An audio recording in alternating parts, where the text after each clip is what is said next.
13 Questions by Man Transcending. Manhood in the Digital Age.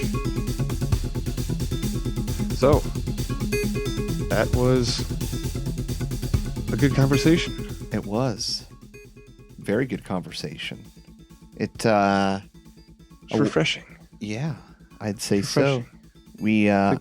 Is there any topic we didn't talk about? I don't think there was. Man, I think we hit everything, even if it was just for a split second. There was a lot of information being passed around. It's cool because if you don't know anything about Chris, I mean, this is an amazing primer into his mind, I think. Oh yeah. It was refreshing. I mean, he just cuts to the chase, keeps it real, and there's no time for bullshit. So I appreciate that about the guy. Absolutely. And it's like any guest, I'm always amazed that people are willing to take the time and spend the time with us. And tonight was no different. This is a nice, really long episode. So if you like to have a long, in-depth conversation, I say have this because when I listen to podcasts, I imagine I'm like there. I'm speaking and interjecting and then looking around. Exactly. Like Joe Rogan is my best friend, man. Like you have no idea. So yeah, this is I don't know. It's one of those fun episodes. Yeah. So Chris is a member of the Grammarica Discord chat family. That comes up a few times in the interview. So that's how we connected with Chris. I heard him on the Grammarica show. Yeah, he's been on several times. Yeah.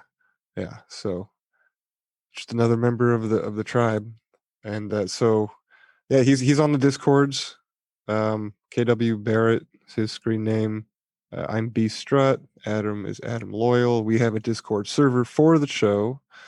If you are so inclined, if you want to interact with us that way, there's a bunch of different channels up there that I have, and I have posted some interesting things in each one. At least I try to. Mm-hmm. And then more recently, I've branched out to make accounts for the show on Telegram and Gab. We'll see how that goes. Those are just a few ways to get in contact with us if you want to. And we got some working. Darren's doing some work on the website for us, so that's getting revamped. That's exciting. And we got rid of the separate feed. We have one feed now, right? Yep, exactly. By the time this is going out, there'll either be one solid feed or the full episode will be in both feeds. So yeah, it's kind of just a narrowing down. Certainly going to save me editing time and exporting time. Changes my workflow quite a bit, which is kind of refreshing to gain that efficiency back. And on, I think the end, this hasn't been about holding things back. This has just been trying to figure out a way to make the machine work and have it, keep the boat floating itself. That's not the right term. Like, how do you, get the machine to be able to drive itself? That's not the right word. What am I trying to say here, Bill? Get the terrarium to have an ecosystem where it can thrive and survive on its own. Right. What's the most efficient way to operate this mechanism we call a podcast? Exactly. We want it to be something that can have more attention and, there's things we need to do. We need to get you a mixer, Bill, so we can improve the quality and the way that we're recording, get separate audio tracks going. There's a lot of technical things, that I'm jonesing to do, and we'll get there one day. But yeah, if you're out there and you want to support the show, you really can make the show a better show. You can make us better. You can improve the ability of what we do, the efficiencies, how fast we can do it, and ultimately, that gives us more time to put into the episodes and put them out. Yeah, we've had a couple of late, or I should say, delayed releases, just life happening. My grandmother passed away, and just things kind of just holding the process. So with full-time jobs and everything else, I'm rambling here, Bill, but the point is, we want to be able to make this thing. We want it to be the best version that it can Yes. be for you guys, for the listeners, and for, I mean, obviously for ourselves too. But we hope that we put out something that you find value in, and we are value for value at 13 Questions. So if you find value in the show, share the show, for one. Like, we need people to spread the word, and there's no better form of advertising than a good review from a close friend or somebody that you trust. So definitely share the show. And then if you feel so inclined, you can donate monetarily, one-time donation, or you can sign up for a monthly recurring. That's greatly appreciated. Or we do have our affiliate link to the Mystical Wares store. That's Derek Condit's Shungite store. He sells pendants and Shungite infused honey and some other things to help with grounding and EMF protection if you're into that. So that's on the support page on the website. Just click the link, and then when you make your purchase, the show will get like 10% back. So that's a nice little way to, if you want something tangible for your money, it's a little bit, yeah. So I'm working on stickers too. So there's that'll be coming up. I'm wearing my Shungite pendant now. I have not worn a stone for this long in so many years I can't even remember. I'm going to say it's my favorite stone. I've always appreciated the stone, but I've never gone out of my way to purchase it for myself. And Dude, I haven't taken mine off since I got it, and that was probably midway last year, is I heard. Yeah, so it's great. I think even if it is just placebo or whatever. Well, I'm on my second necklace, the one that came with it. I needed to have a little bit longer for it to be comfortable. Okay. And that one I ended up replacing with a very nice sterling silver one that Angie gave me. Nice. So, yeah, dude, it's exactly like you said. There is something to it. And I'm impressed with what this is. So, yeah. Yeah. If you just give it a shot and see what happens. Like, I'm glad that you've been able to feel that change from keeping the stone around you. So yeah, and if you guys don't know too much about Shungite, Derek just got a bunch of information on that website. So definitely check the link out. Yeah, I feel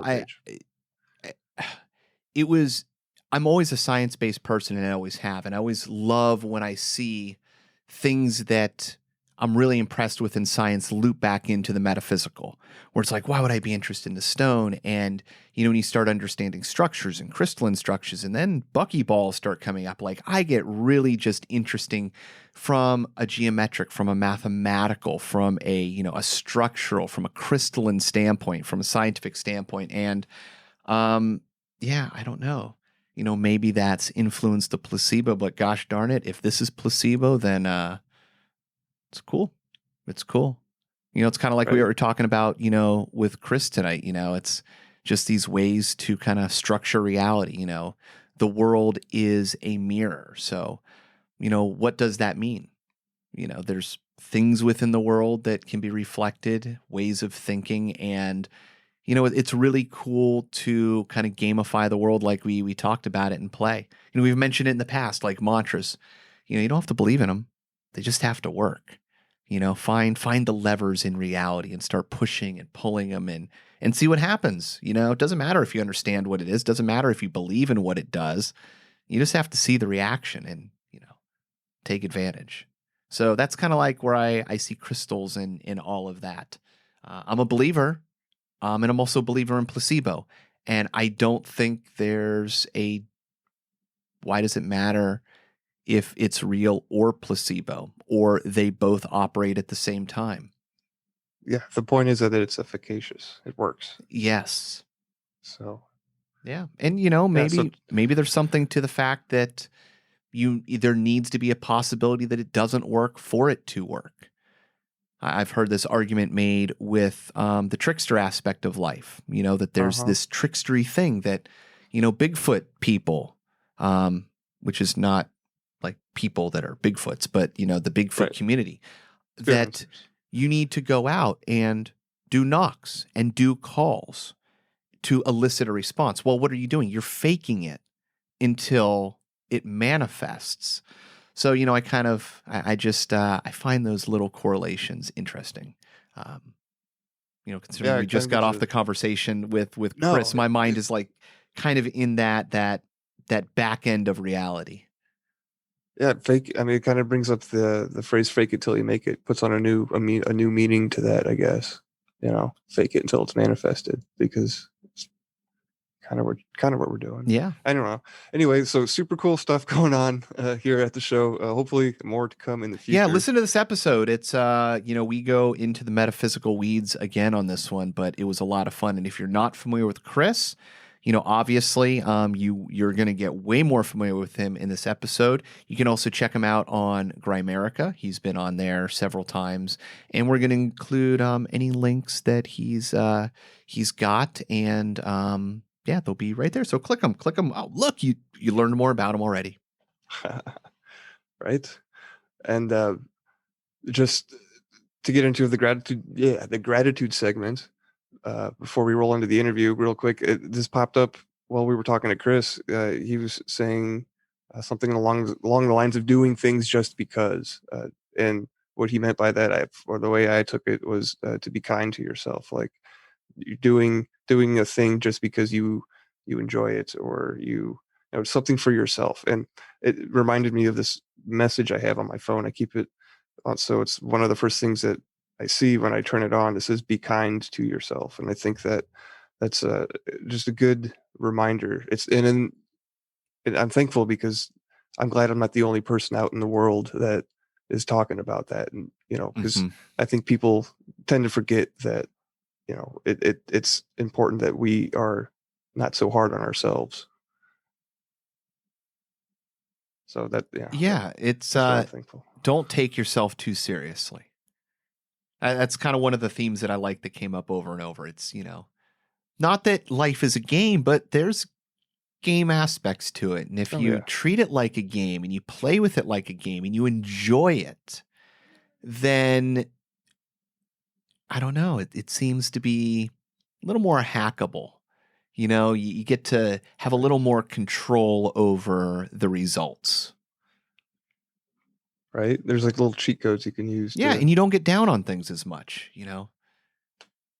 When you die in Mario, you're not super upset because you fell down the pit. It's a challenge for jumping over the next time. You got to kind of look at life that way. Failure is okay. It's not the end of the world. It's the only way you learn how to, to find the pattern to make the jump and the sequence properly. Once you get that, you go to the next step. Life is kind of that way. You got to fail, because those failures teach you how to succeed. Exactly. And we do have a gratitude jingle coming. It is in the pipeline. So be on the lookout for that in the future episodes too. Oh, yeah.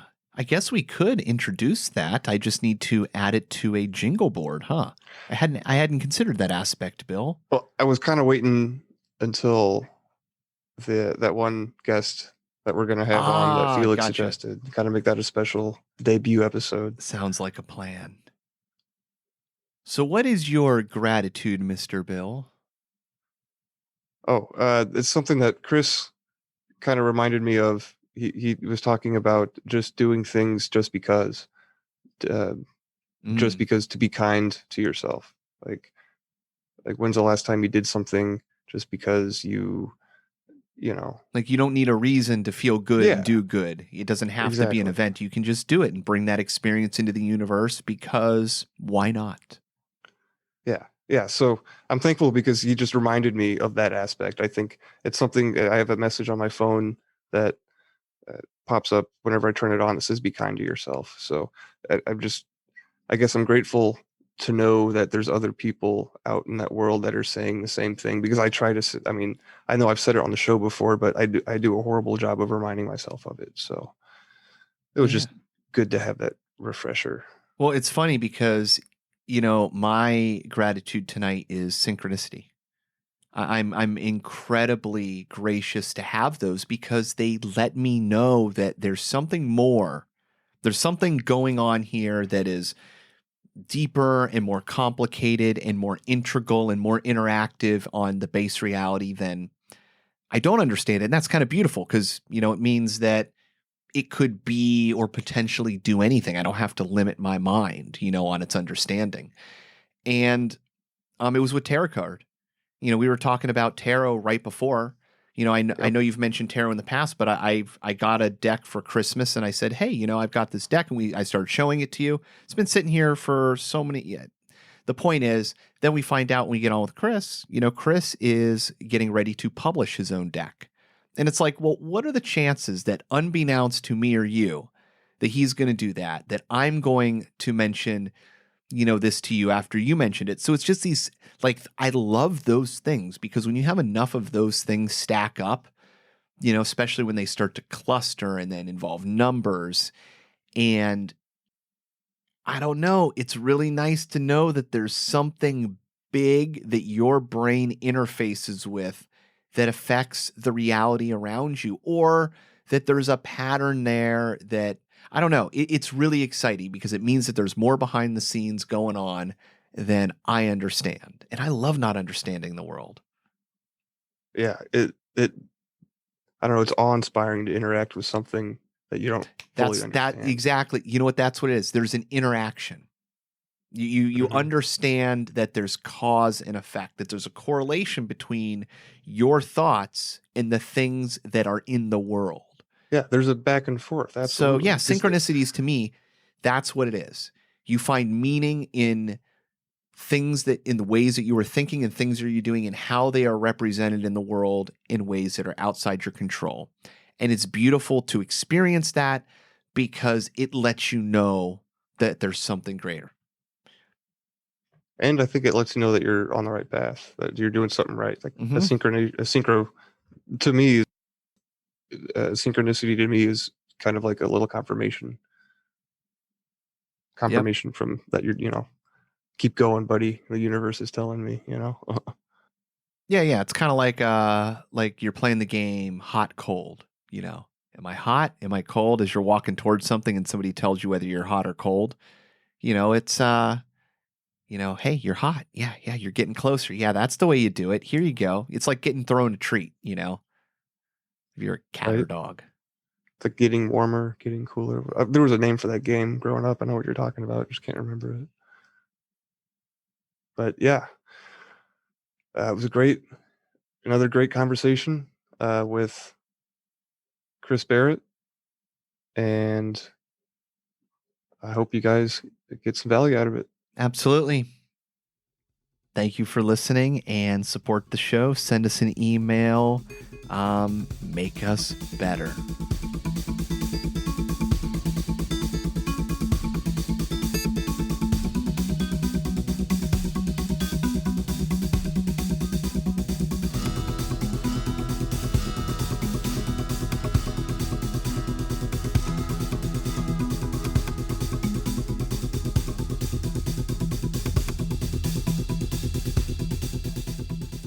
Well, welcome to 13 Questions.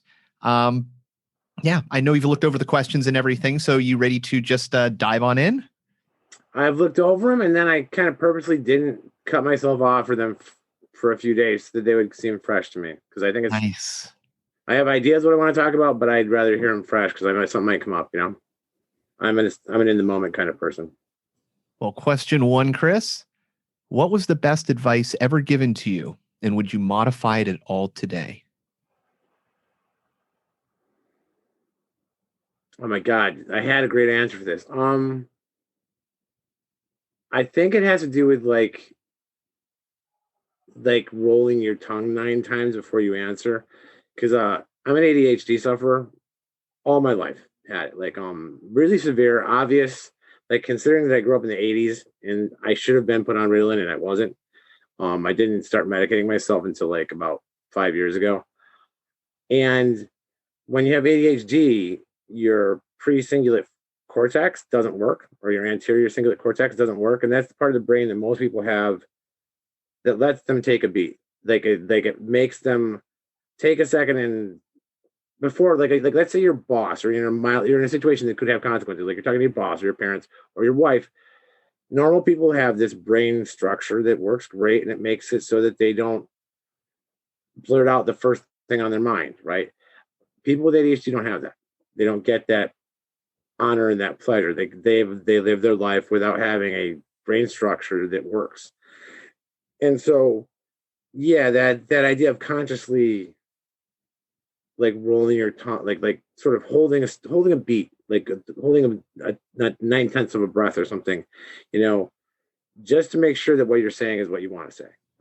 That's kind of cool. So it's a kind of a physical way to hack into it by, putting in a physical stopgap. Hey, it's always here. I can't avoid it. So like, that's a neat little way to control. Yeah, I don't do it well, but it does really work really well. And like, I don't do it as often as I should, but I'm really good in job interviews. Like I've gotten jobs that were way outside my range because the ability to just sit there with silence in a room, you will take control of the room. If 2 or 3 seconds of silence in a job interview, right, takes control of the room because people power move. Yeah, and it's not even intention, and it's not even intended to be that. I just say stupid shit all the time. Like I'm mildly psychic, so I literally I can get, and the psychic powers that I have is like the person's worst weakness is right on their face to me, right? And I won't even think about it, right? And so, especially if I'm not paying attention, like I lost a job because I was at a big corporation that was based in Rochester, and I was like a project manager, and I was talking about these project managers and these upper engineers with this guy that I thought was my friend, and I said they're so fucking retarded, right? It's the first time I've ever seen this guy in the face. I've been in 100 phone conferences with him. I'd never used the word. I look over next to his desk, and he's got his picture of his Down syndrome daughter. And I'm like, Jesus fucking Christ, I just lost my job. And it wasn't about like, I know didn't mean it like I'm not an maliciously, right? Yeah, I'm not a malicious person, but I know it's really hurtful for people who have developmentally disabled relatives, and I have some. I am one. Because of ADHD, I am sort of developmentally disabled. I had a really hard time with big parts of school. If I had gone to school now, I would have made it through. It was only because of the 80s and that they had on file my IQ that they just kept passing me. And so, but like my high school was the first half of the year, I got 50s and everything, and then I'd start working about halfway through like the third quarter, and then I would get like really high grades on the finals. I would get my grades up to about like 69. And I did that my freshman year in high school. I'm like, well, that works. I don't give a shit what my average is. So I had about a 70 average in high school when I was getting high 90s on regions. And yeah, I don't know where I was going with that, but the ADHD is a real thing, and I think my belief on it as I've gotten older is I've been misdiagnosed with a lot of things. Right, I was diagnosed with I probably do have bipolar disorder, but I also have for sure really severe complex post-traumatic stress disorder, which manifests just like bipolar disorder, bipolar 1. And so is it all just trauma? Like, because ADHD also has, if you look at the symptoms list of those 3 things, there's 95%, like the Venn diagram is almost a circle, and it's funny the way they look at it is which one responds to medication. And thank God I'm sort of medication resistant to most the psych meds make me very, very ill. And I have a lot of autoimmune stuff that kicks up when I'm on them. And thank God for that, because I have been able to find a very happy, pretty stable life without having to be chained to a pharmacy, So the whole rolling of the tongue 9 times, just to kind of get that pause between your, like what comes out of your mouth, and like give your brain a second to formulate thoughts, right? Is that kind of... Yeah, for sure. Yeah. Like, especially and I don't do it as often as I should. But it's the best advice I ever had. But I don't take it. Like, Right. I don't take it as often as I should. That's a good one.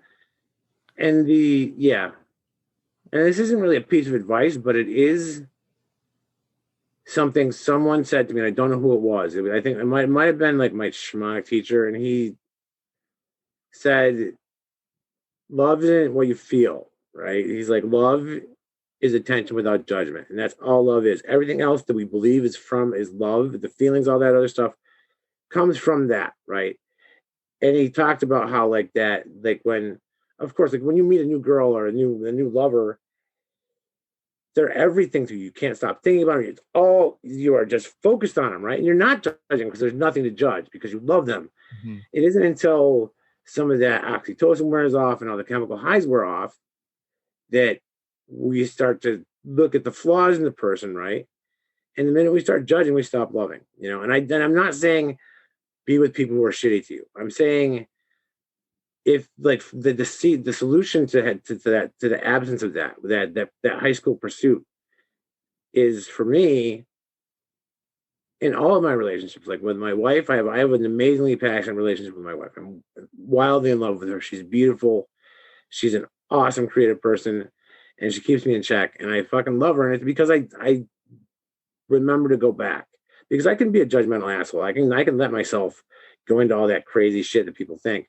But when I remember to go back and pay attention and cut it out with the judging, all the feelings of love from the beginning of the relationship flood back in, you know. And I think that's the other thing for relationships. And with my friends, it's the same way.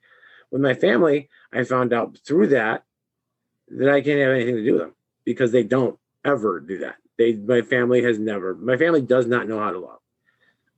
And I'm not really interested in having relationships with people who don't reciprocate what I give them, you know? Right. Yeah, that's an important point. Yeah. Yeah. Yeah. Wow. So I think all three of those things is sort of equal, right? So the other things, yeah, your family, you choose your family, right? You can, if you're in a shitty family, cut them off for a year, see what happens, see how good your life gets, right? Because they like dysfunctional families rope people in to distract from the sickest person in the family, right? And I've had like 3 moments as the golden child, and the rest of the time I've been the black sheep and the crazy one, the one who's like, you know, everybody hates, and I'm the source. They are all talking shit about me, and I just don't need that. I don't need it. I let it go, and all of a sudden, I made a family that I love, people that I love, and I'm happy. And I like when they come back into my life gets worse. You know, I don't need people like that. So that's the third thing is your family is not the people. You're not locked into the people. It's your birth family. You can make a better family if your birth family hurts you. You know. Yeah, because they're going to try to loop you in on the behaviors. You know, Yeah, it's yeah, kind of like the addict, you know, yeah. syndrome where, you know, whether it's coffee or heroin, you want the people around you to do it as well, not just you. You know, you got to normalize the behavior and, you know, it's just, you know, you don't want to be around it. You're right. Yeah, I mean, and I think it's even more than that. It's just that you don't want people noticing that you're doing it, right? So if you Right. want to do like if you want to steal your kid's Adderall meds, you might make your daughter a meth addict because then there's a distraction fact that you're stealing all of her Adderall meds, which is why she's fucked up, right? Mhm. Like that kind of thing. That's that, and I think that if you look at our nation, that the world is a big dysfunctional family, all of a sudden everything makes sense. I wish people more had that knowledge because it's really easy to see who the sickest are in a dysfunctional family once you know how the dynamics work. It's the person who it's once again, it's the person you can't talk shit about, you know? Like those are the sickest people because the entire system is designed to hide their sickness, you know? So yeah, I don't know. I think that's it. Sorry. No, it's good. What was the most important lesson you learned from your parents? How to be a good what to do, all the things that you shouldn't do. Literally, I don't do anything that my parents did. Like they were horrible parents, and they're like your best teachers are sometimes people who show you the wrong way, and they did for sure. You know. No, I'm fascinated with that perspective. You know, that everybody's a teacher in the worst things they do and in the best things that they do. And if you can see both sides of that coin, you're really primed for a leg up over everybody else. That, you know, you don't have to always throw the baby out with the bathwater. Yeah, for sure, for sure. And I've tried really hard I still am on some level trying to maintain relationships with my family, but like I just can't. Like it's become really clear this Yeah, year no, with you said it well, man. You choose your family. At least I'm of that mentality that, blood isn't as important as who you are and what you do in the world. That's how my judgment is. yeah, like I would like I would like they let me get hurt. And in fact, like I found out last year that the guy who took me overnight was told where to find me by my dad. And they traded kids to abuse. That's fucked up. Because Yeah, my dad liked little girls, my terrible. young girls, and this guy liked young boys, and they traded, you know? And like that happens to a lot of people. And I'm pretty open about it because I think more people need to I think people need to know that it didn't stuff that happens to you when you're that age, like before really, I would say before 15, if you got shit happening to you like that, you have zero culpability because your parents are shitty. Because my kids never had anything like that happen to them on my watch. They didn't. I always knew where every one of my kids was every minute of their childhood.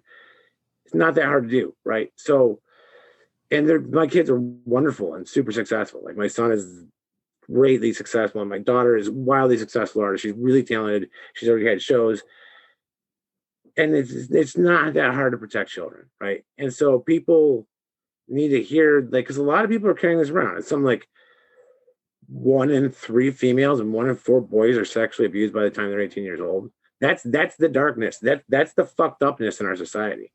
Is that because it's designed to break you. It's designed to make it so they can install shit in you and make you love the Bills because your family doesn't work, right? So I love the Buffalo Bills.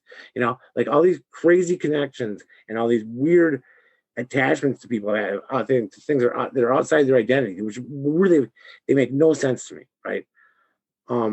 Other than that, if they look at their own identity, there's nothing there, you know. And I mean, I guess I just took a big dump on sports people, but they're artificial tribes. We don't need that. Yeah. They're the worst thing for humanity. It's blood and circuses or bread and circuses, and we just don't need it. Right. That's a good subject to make the analogy to. But yeah, I think that is, an important thing to bring light to is the abuse. And yeah, it is something that's not talked about. And if, It's been stigmatized for so long, from both sides. It's been embarrassed by the people that it happens to, and that stigma is perpetrated by the offenders who want it to stay status quo. It's, yeah, you said it well. Most people don't know those statistics.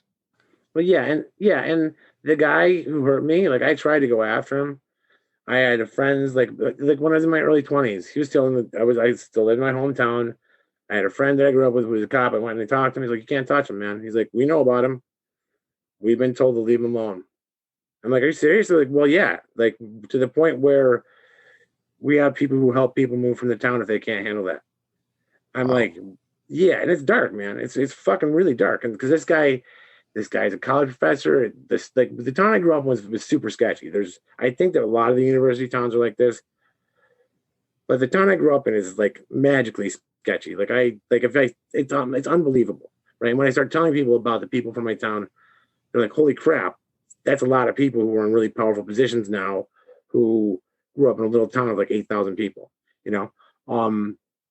And it was a college town where they were running psychological experiments on kids, and the guy who hurt me wrote a lot of the papers about how to make people choose how to use media to make people choose the worst of 3 options, right, for themselves over and over again. Like that's the stuff he wrote about was brainwashing and how to successfully readdress the failures of COINTELPRO. Those are the papers this guy was writing. Some of them are on the CIA website, and he's still alive. I'm going to wait until he's dead to out him because, I'm not sure I'll survive it if he's still alive, honestly. Well, I think that, I don't know, just by drawing attention to issues like that on this show, hopefully something positive will come about, like just dragging it into the light, there's I think Buddhist or or Hindu saying that there's three things that always come out: the sun, the moon, and the truth. So I don't know. Just I'm hoping that if somebody's listening to this and hears this and has been in that situation, that but we're here trying to talk about it. I mean, because it comes down to like what my life's work is going to be is becoming making safe spaces for people who have trauma to heal. Right. That's all it takes. Takes somebody in a safe place and somebody who will pay attention to you without judgment. Like love heals everything. And that's my life's work is based on that. But but the other reason I have to be honest about it is because I don't have 25 years as a counselor. I just have a life, right? I have a whole bunch of people that I've helped unprofessionally, like on the out without being paid for it. But I know how it works, right? I know how to heal trauma because I'm trained in it, and that's what I'm doing, right? So I have to tell people like this is the qualifying, like in the program of AA, they call it qualifying, right? Where you tell your story and you tell the worst things. All my public stuff is about that. And I'm not asking, I don't need pity. I'm fine. I'm healed, right? The trauma is mostly gone, right? Like all the big traumas are gone. If I have traumas that come up, they're ones that I just haven't gotten to yet, and they're normally pretty small. And I guess the point is you can be healed. You can be completely healed, right? You can get over it. Like you can be healthy and happy.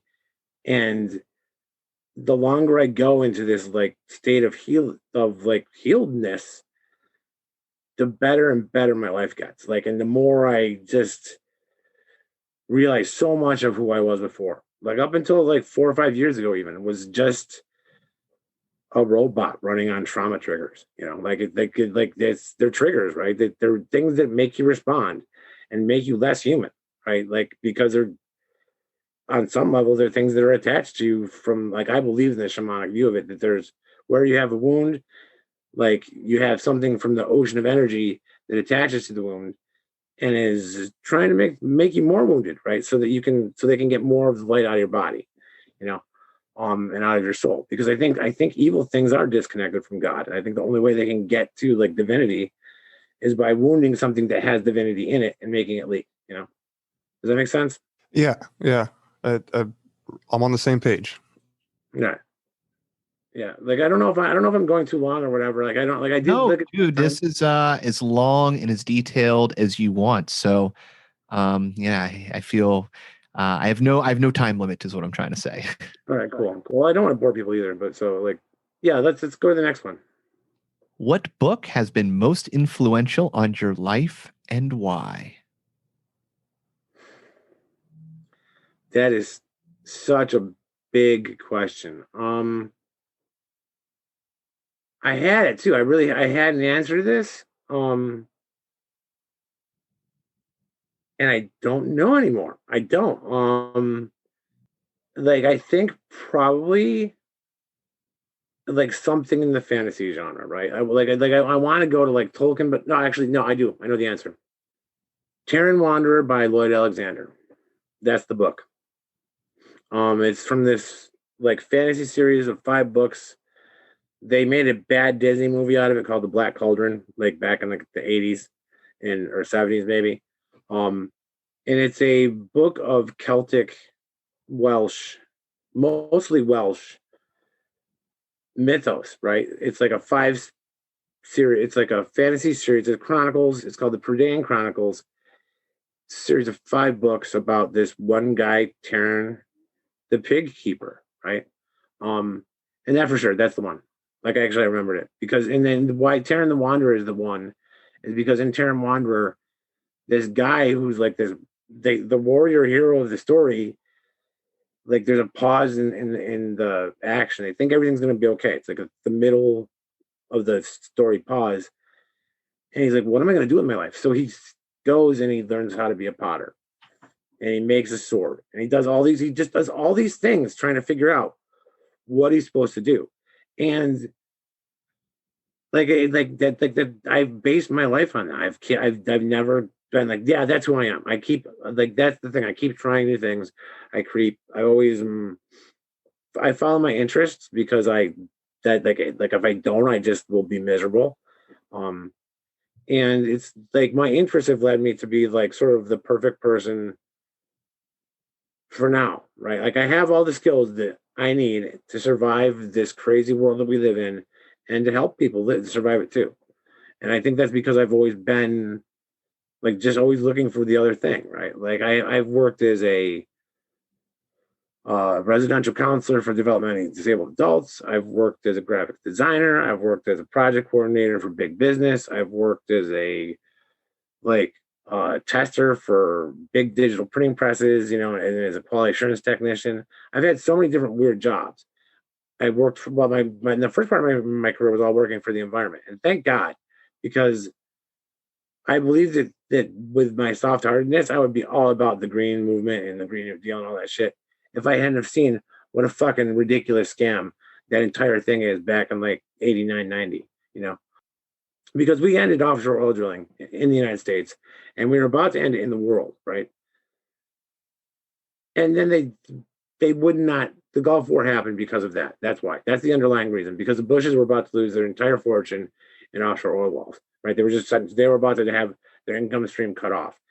And like you can't win because they'll just make a war, right? Like you can't win the environmental thing unless you can figure out a way to make money with it, right? You got to figure out a way to make money, actual real money by being like environmental because people will always do the cheap thing, you know? And the Green New Deal is bullshit because carbon is not the problem. Not. The problem is like these microtoxins and these like synthetic like the estrogen agonists that are in like these bottles right here, you know, when they decompose, they make estrogen, right? Um yeah, I don't know. I don't even know what the question was. I have No. one Well, what was what the most influential book on your life is and why? But what I find interesting is you kind of mentioned in there that, you know, there's aspects of this book that have applied to your life, you know, throughout since you've read it. And that's been kind of a reoccurring theme here among some other guests that, you know, reading a book has kind of had, you know, I don't want to say roadmap, you know, influence might be a better way, but I've certainly had that. The most influential book on my life, you know, seems to follow eerily with my own experiences. Yeah, for sure. Yeah, I think that's true. And like that one, like they're great books. They're great. Like I wish that more people had access to them because they. And the other thing is the kid's a pig keeper. He's like the lowest. He's the lowest rung of society, but he also it's a magical pig, right? It's like so like he's in the lowest rung of society, but he also has this like it's a oracle, right? This pig like pokes on these rune sticks and predicts the future, you know. But it also has like it also just really appeals, I think, on some deep level to my genetics because I have English, Scottish, Welsh. Like I have a lot of blood from those islands, and then I have some Viking blood from like Denmark and Norway. right, yeah, Norway up there, and then I have some French blood, right? So I like there's like those are my three main bloodlines. My family came here though, came to the United States and like before it was a country, like when it was still a colony. Because the church they had all our records in it burned down in like 1804, and so we can't really go farther. Like we'd have to go to England probably to get the records about who came over, and it would be tough. But one of my family actually recently did that, and supposedly I'm related to Shakespeare. I still haven't talked to her because I get along better with my second cousins and stuff than I do with my actual family.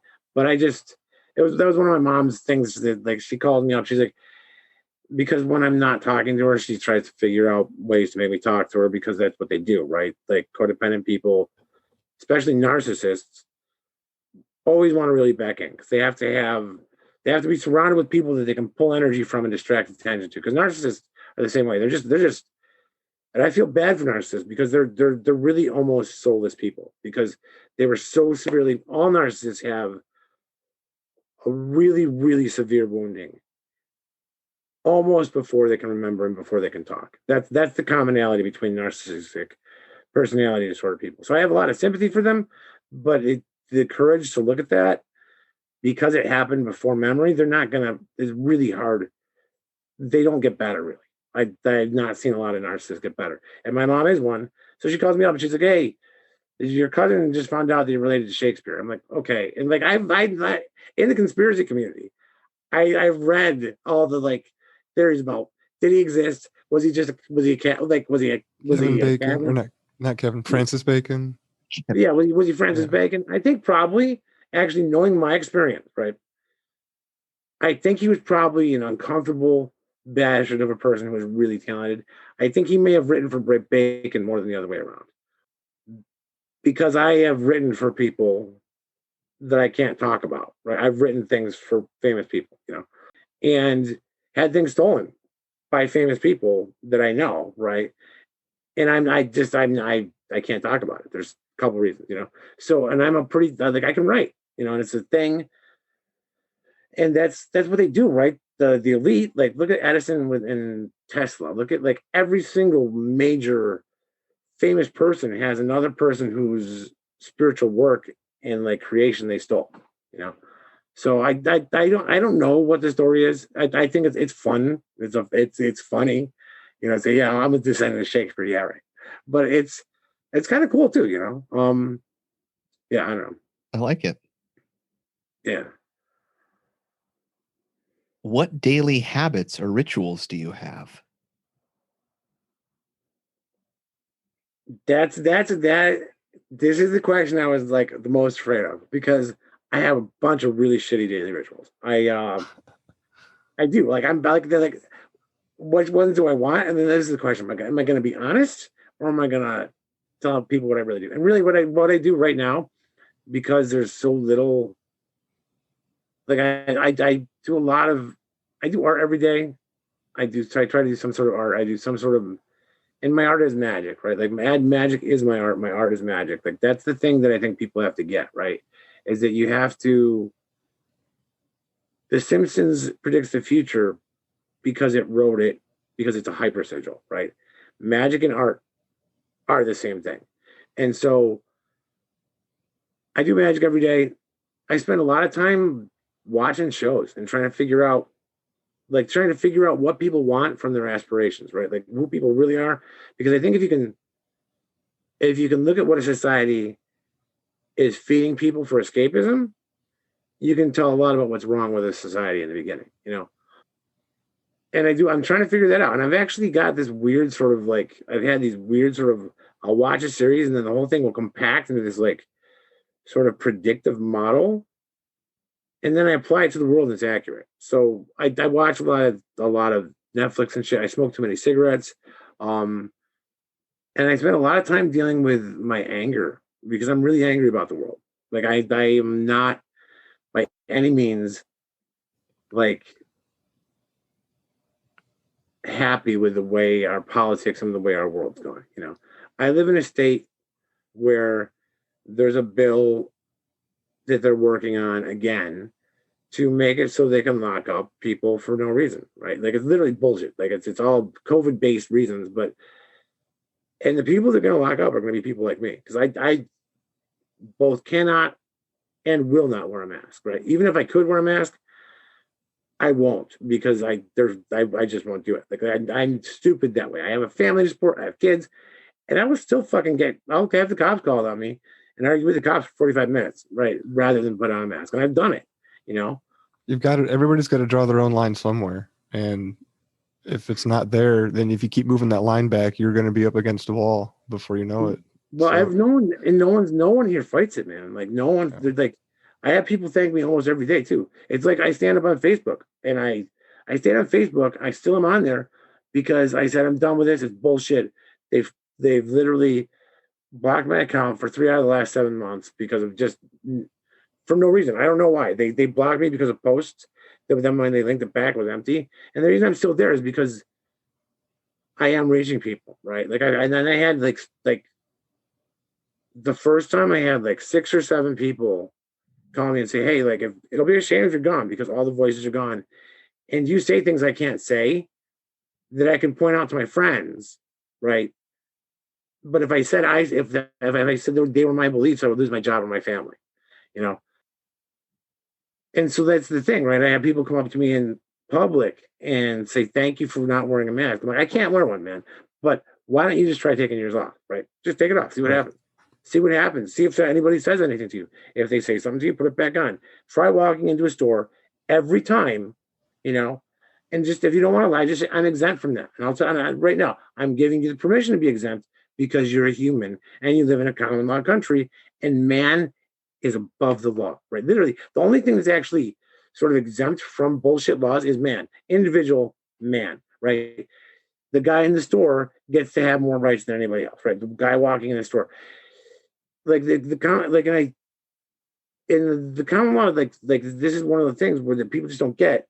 Even lawyers will not get it until you point this out to them. I have my business partner is a retired lawyer from California. She's like in her 30s, rich, brilliant woman, but but I said, like, man's the highest thing in law. She's like, no, it's not. The court is. I'm like, no, man is. Here's why: jury nullification, juries, and that they have to have a plea, right? No one puts a man in jail, right? But a group of other men or the man himself. That's it. That's the only way you get locked up, right? So just don't talk to him.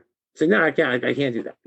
I've gotten out of tickets with that. Like by just saying, I don't understand your system of magic, because it is. Like, the legal system is a system of magic that controls people. Like, they don't need to be controlled by it, right? How far do I go, right? And maybe I have a hero complex. I think I might, I want to be the guy who saves the day. That's the other problem from the Terror in the Monitor books, right?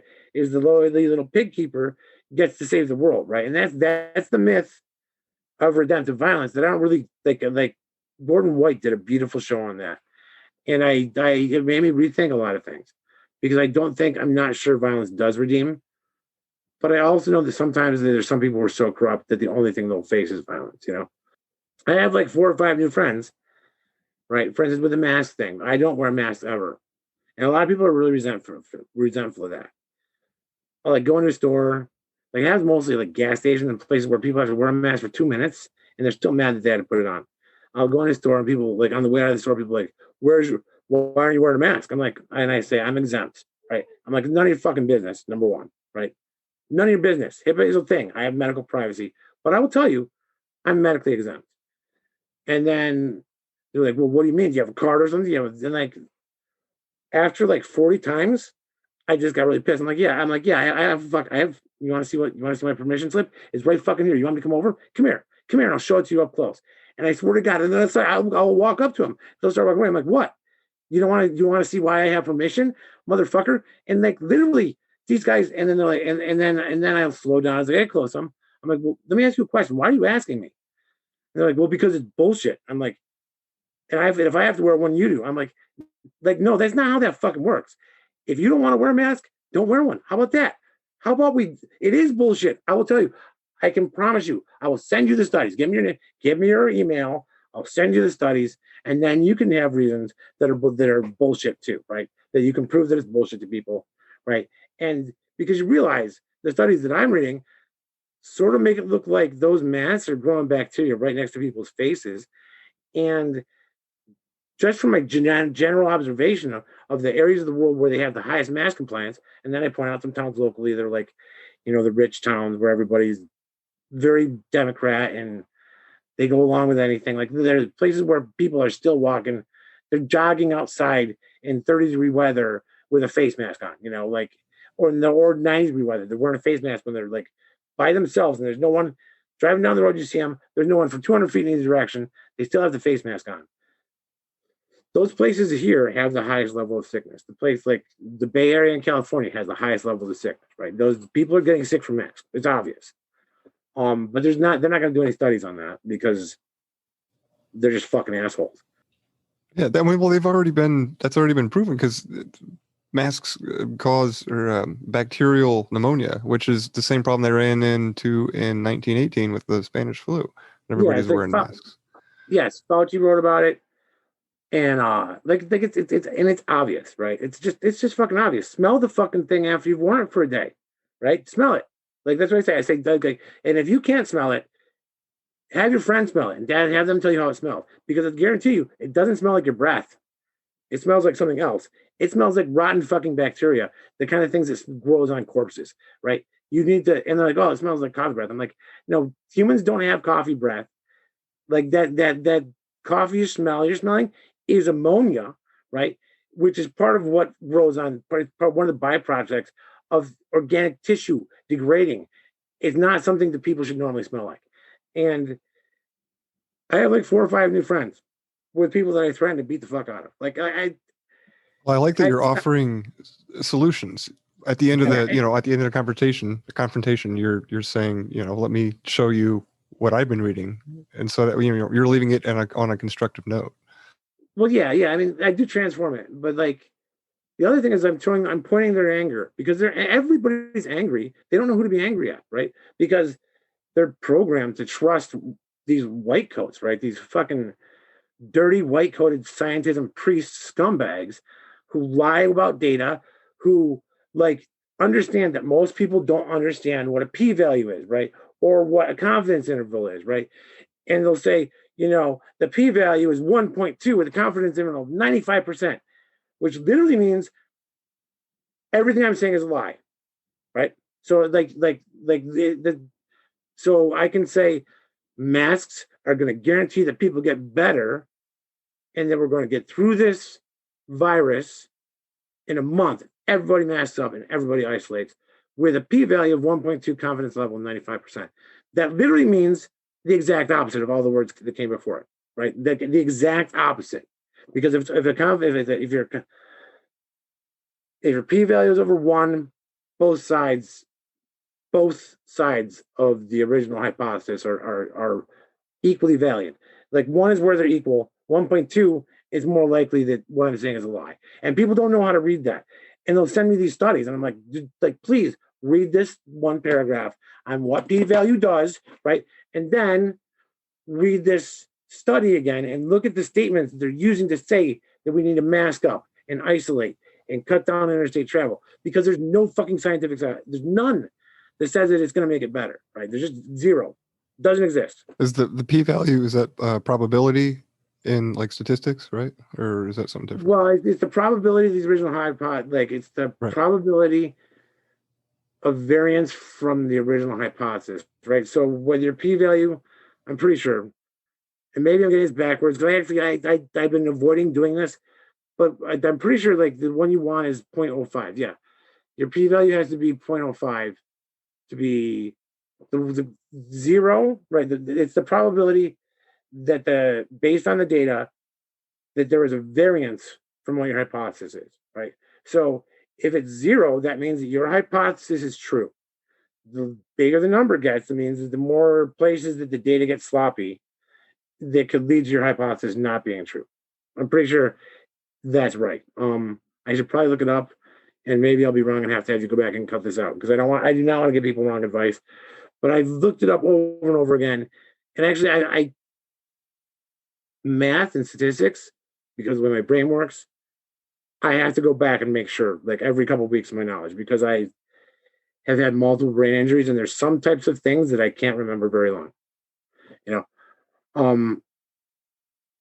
Yeah, I'm pretty sure that the p-value is that, and your confidence interval is going to be it's the percentage of that statement is true, right? Sort of it's like the opposite of that. Like, so a high CI means that your p-value, like if you have you want a low p-value and high CI for an accuracy.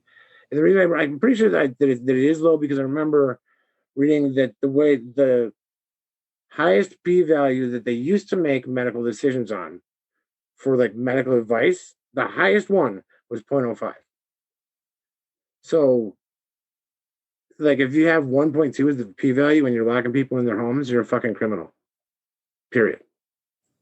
And Fauci knows this. Fauci knows, they all know this. They don't care. It was never about a virus. It was always about control. They've been laying down the groundwork for this since the early 90s, to the point where a brain injured like kid in rehab could see how vaccines would lead to this medical tyranny. I wrote a comic book about it back then. I started one. I never finished it because I suck. But yeah. If I were to ask your best friend, what is the one thing they would say you need to work on the most and why? the details, right? Like the P's and Q's, like increasing my skill with that, and just doing it, right? Literally not like getting rid of my desire for perfection and just putting my stuff out there, right? Because I have so much creative work. Like I don't ever stop. Like it's literally that's the thing that keeps me sane. I have like a bunch of novellas. I have dozens of short stories. I have thousands of comic book panels, and I don't have any real recognition for my creativity anywhere. I have like I have this tarot deck. I have this tarot deck, and like I started really being able to achieve like honestly the first thing that I did that was like a big creative thing in recent memory that I actually made it happen was I wrote a couple scripts, TV scripts, because I have a friend who was married to somebody who could have gotten them made. And then the next year I did Inktober, and I did every one of them on time, and it was like that's miraculous for me, right? Because I can like despite having all this creative work, I flake out, right? I get bored, I flake out, I and because I've been like either I'm making a lot of money and have to do a lot of work to make the money completely outside of my realm of creation, or I'm sort of not super rich and I'll be working on stuff and then something will happen, like my roof will blow off and it'll be 3 months and a lot of hustling and coming up with money to solve these problems in the now. So yeah, that would be it for sure. Like just get my stuff out there, figure out, like just put it out there so people know that I'm doing it and make money with it. And not be worried about. Yeah, you need a lot of breathing room. Rolling that tongue in real life too. Yeah, kind for of sure. create something and then take the time to let it free. Yeah, and I don't do that enough. I don't put my stuff out there. I have 6 websites that I purchased before my Grimerica interview like last year, and they're none of them are doing anything, because I just I'd rather draw than do the website. I wish that I feel like I need like there's this story about Burroughs and Ginsberg where like Ginsberg knew Burroughs after he'd started writing. They were in the same beat poet circle, and this is after Burroughs had killed his wife, and he was depressed and screwed up, and he was writing, and he had these stacks of like just writing, stacks of paper everywhere. And every time I think about the story, it like both drives me crazy because it reminds me of myself, and it makes me like hopeful that somewhere out there there's somebody who's going to help me with that, right? I wouldn't want it to be Ginsberg because he was a dirty creep, but Ginsberg comes in, finds Burroughs like taking drugs and experimenting and writing, doing this like psychonaut work, and not doing anything with the creative stuff. And so they start doing cut up method, right? Where they're literally like they start chopping up the stories because that's the only way Burroughs let them go out. And they start literally chopping sentences out of them and putting them together. I'm pretty sure that's how Naked Lunch was made. But yeah, I long for that. Somebody like that, like a person. I keep thinking like, where's my Ginsberg? Like I need a Ginsberg. I need a business manager. Oh, gotcha. Like I need somebody like that because I have all this stuff, but I don't have. Yeah, I wasn't ever familiar with that story, but yeah, it kind of reminds me of like George Lucas in the studios. When he had a lot of reins on him, you got the first 3 Star Wars, or 4, 5, and 6, and then when the new ones came out, the prequels, he had full creative control, and it was like, what happened? So yeah, that's an interesting perspective. You kind of need that antagonist there, or somebody to lean you up.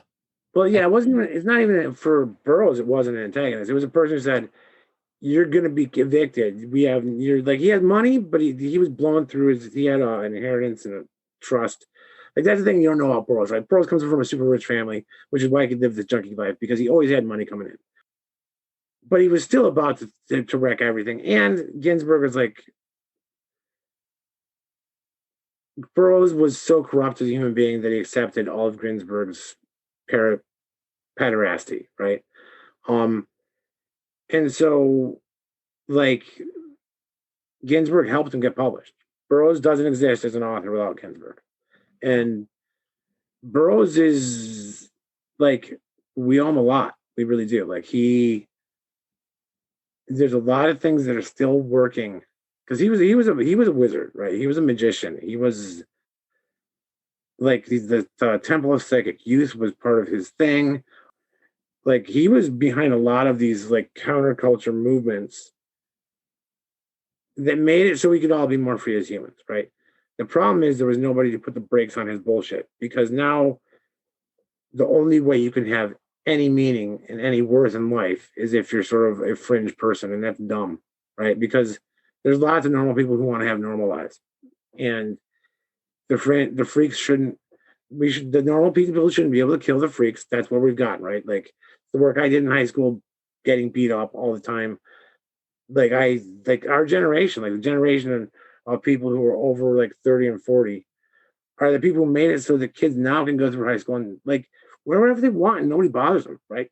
So physical stuff, we eliminated physical judgment in a lot of ways from the world.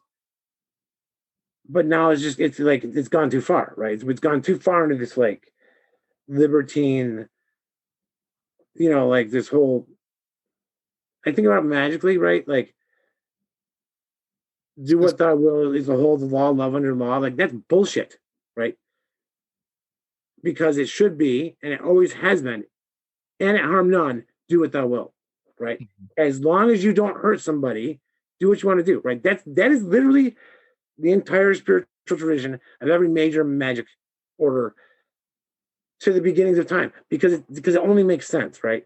Because it's like our freedoms have to end when we start hurting other people. It's fucking obvious. It's like so retardedly dumb that like little kids know it, but somehow our society has made it so that because of an imagined hurt or a hurt to somebody 100 years before me, I get to hurt people now. That's bullshit. It's bullshit. It shouldn't and it's not that hard.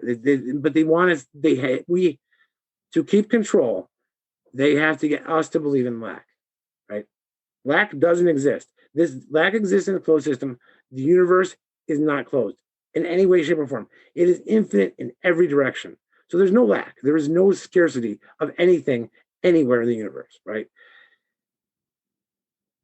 But they have to get us to believe in that, right? And so you have and that's sort of the thing that get the people who have enough adverse experiences to be cautious to believe, right? They believed in scarcity, and they believe that, well, like that's the Republican thing, right? Like Republicans are like, well, I don't want to help poor people because they're just going to take and take and take and take, right? And then you have the left who's like, all the problems in the world are because you rich bastards, right, are keeping stuff from these wounded people, right? And both of those are wrong. They're both wrong. And they're both like logically flawed. Like the thing is, like, it's individual. People need what they need when they need it. There's no lack, so it doesn't hurt to give. That's it, A very beautiful way to see the world, live in balance, and you will be provided. It works. Like it really does work. I just be careful with your words. Oh, that was the other thing. The most important advice, I'm editing all of it. Be careful with your words, right? Yeah, words mean things. They have power. They're frequency. That's it. Speak only what you want and speak positively. That's it. That's for me, that was the biggest thing for doing magic and for creating the life that I want. And as I've gotten rid of, and it's like that, it takes years, man, because we are programmed to be these. Yeah, well, there's a long fuse on reality and how things work, but kind of gets that, ask and you shall receive. Might not be right now, but there's a slow burn. It's sometimes once you get rid of once you start clearing up your thoughts and stop getting rid of the negativity, stuff happens fast. Like I can't speak about a couple things. I'll come back with a little snippet once these things have worked out. But like the miracles happen. They're easy as long as you don't fight them, right? Like, because the world is a mirror. That's it. Like, it gives you what you want. It's a happy little puppy. You just have to learn how to speak its language because it wants to please you. The world wants to please us. It wants to give us everything. It's benevolent and kind.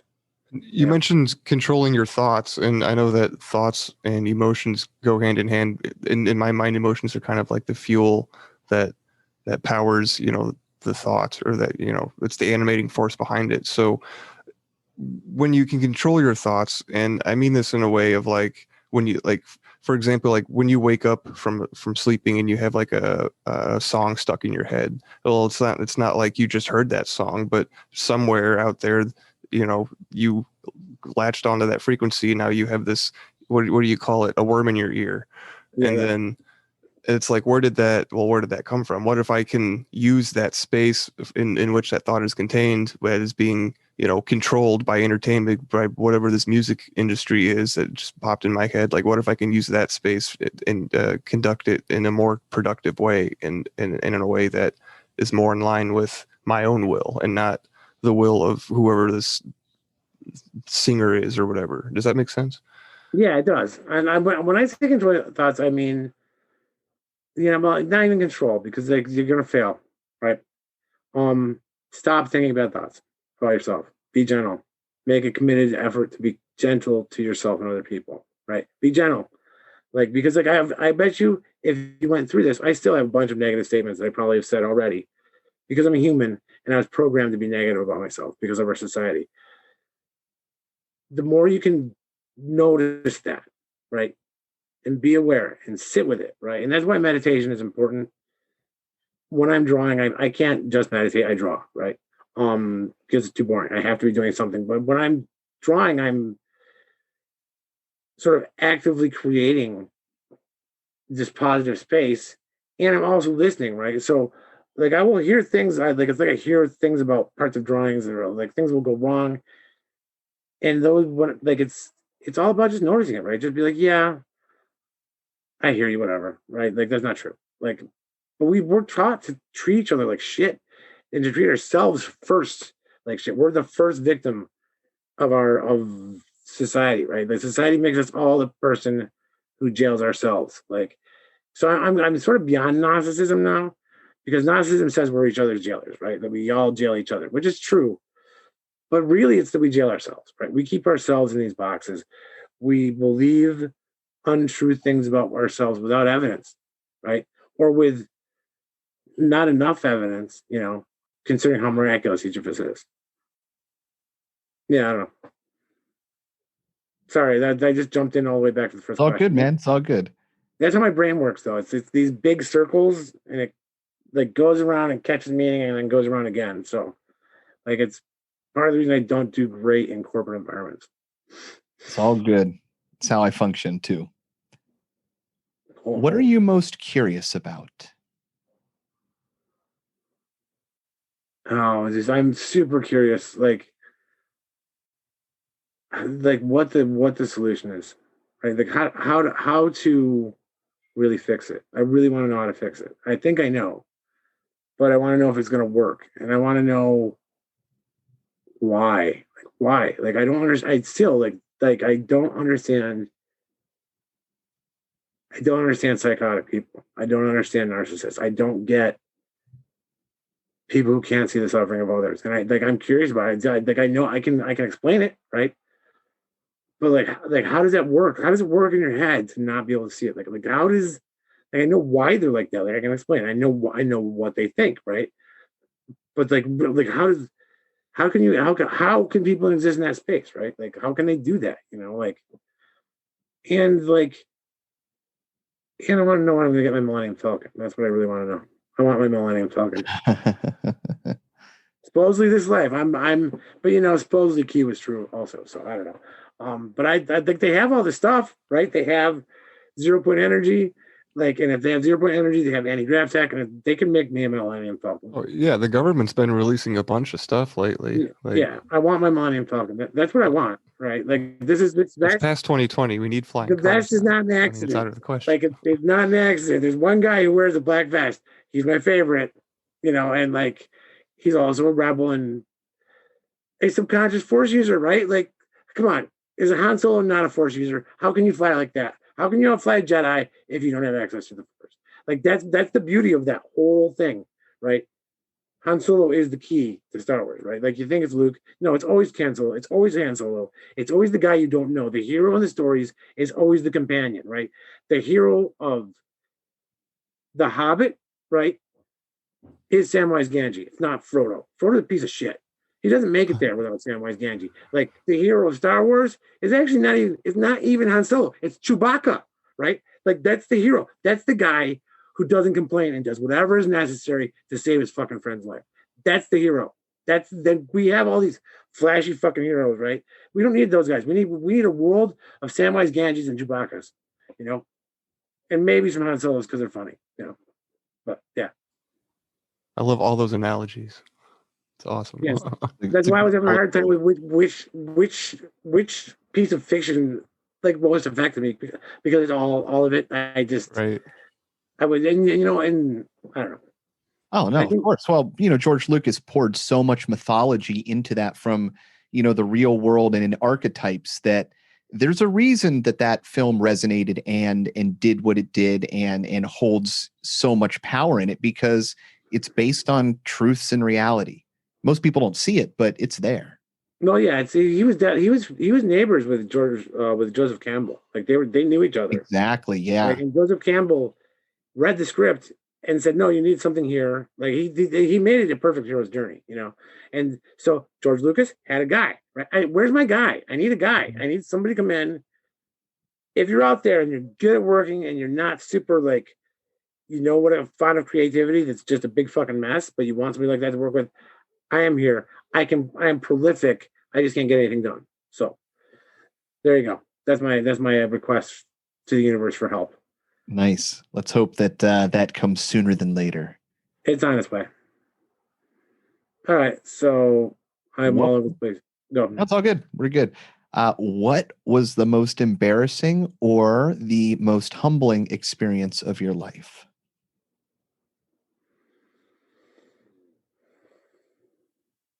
That's so hard. I have so much embarrassment.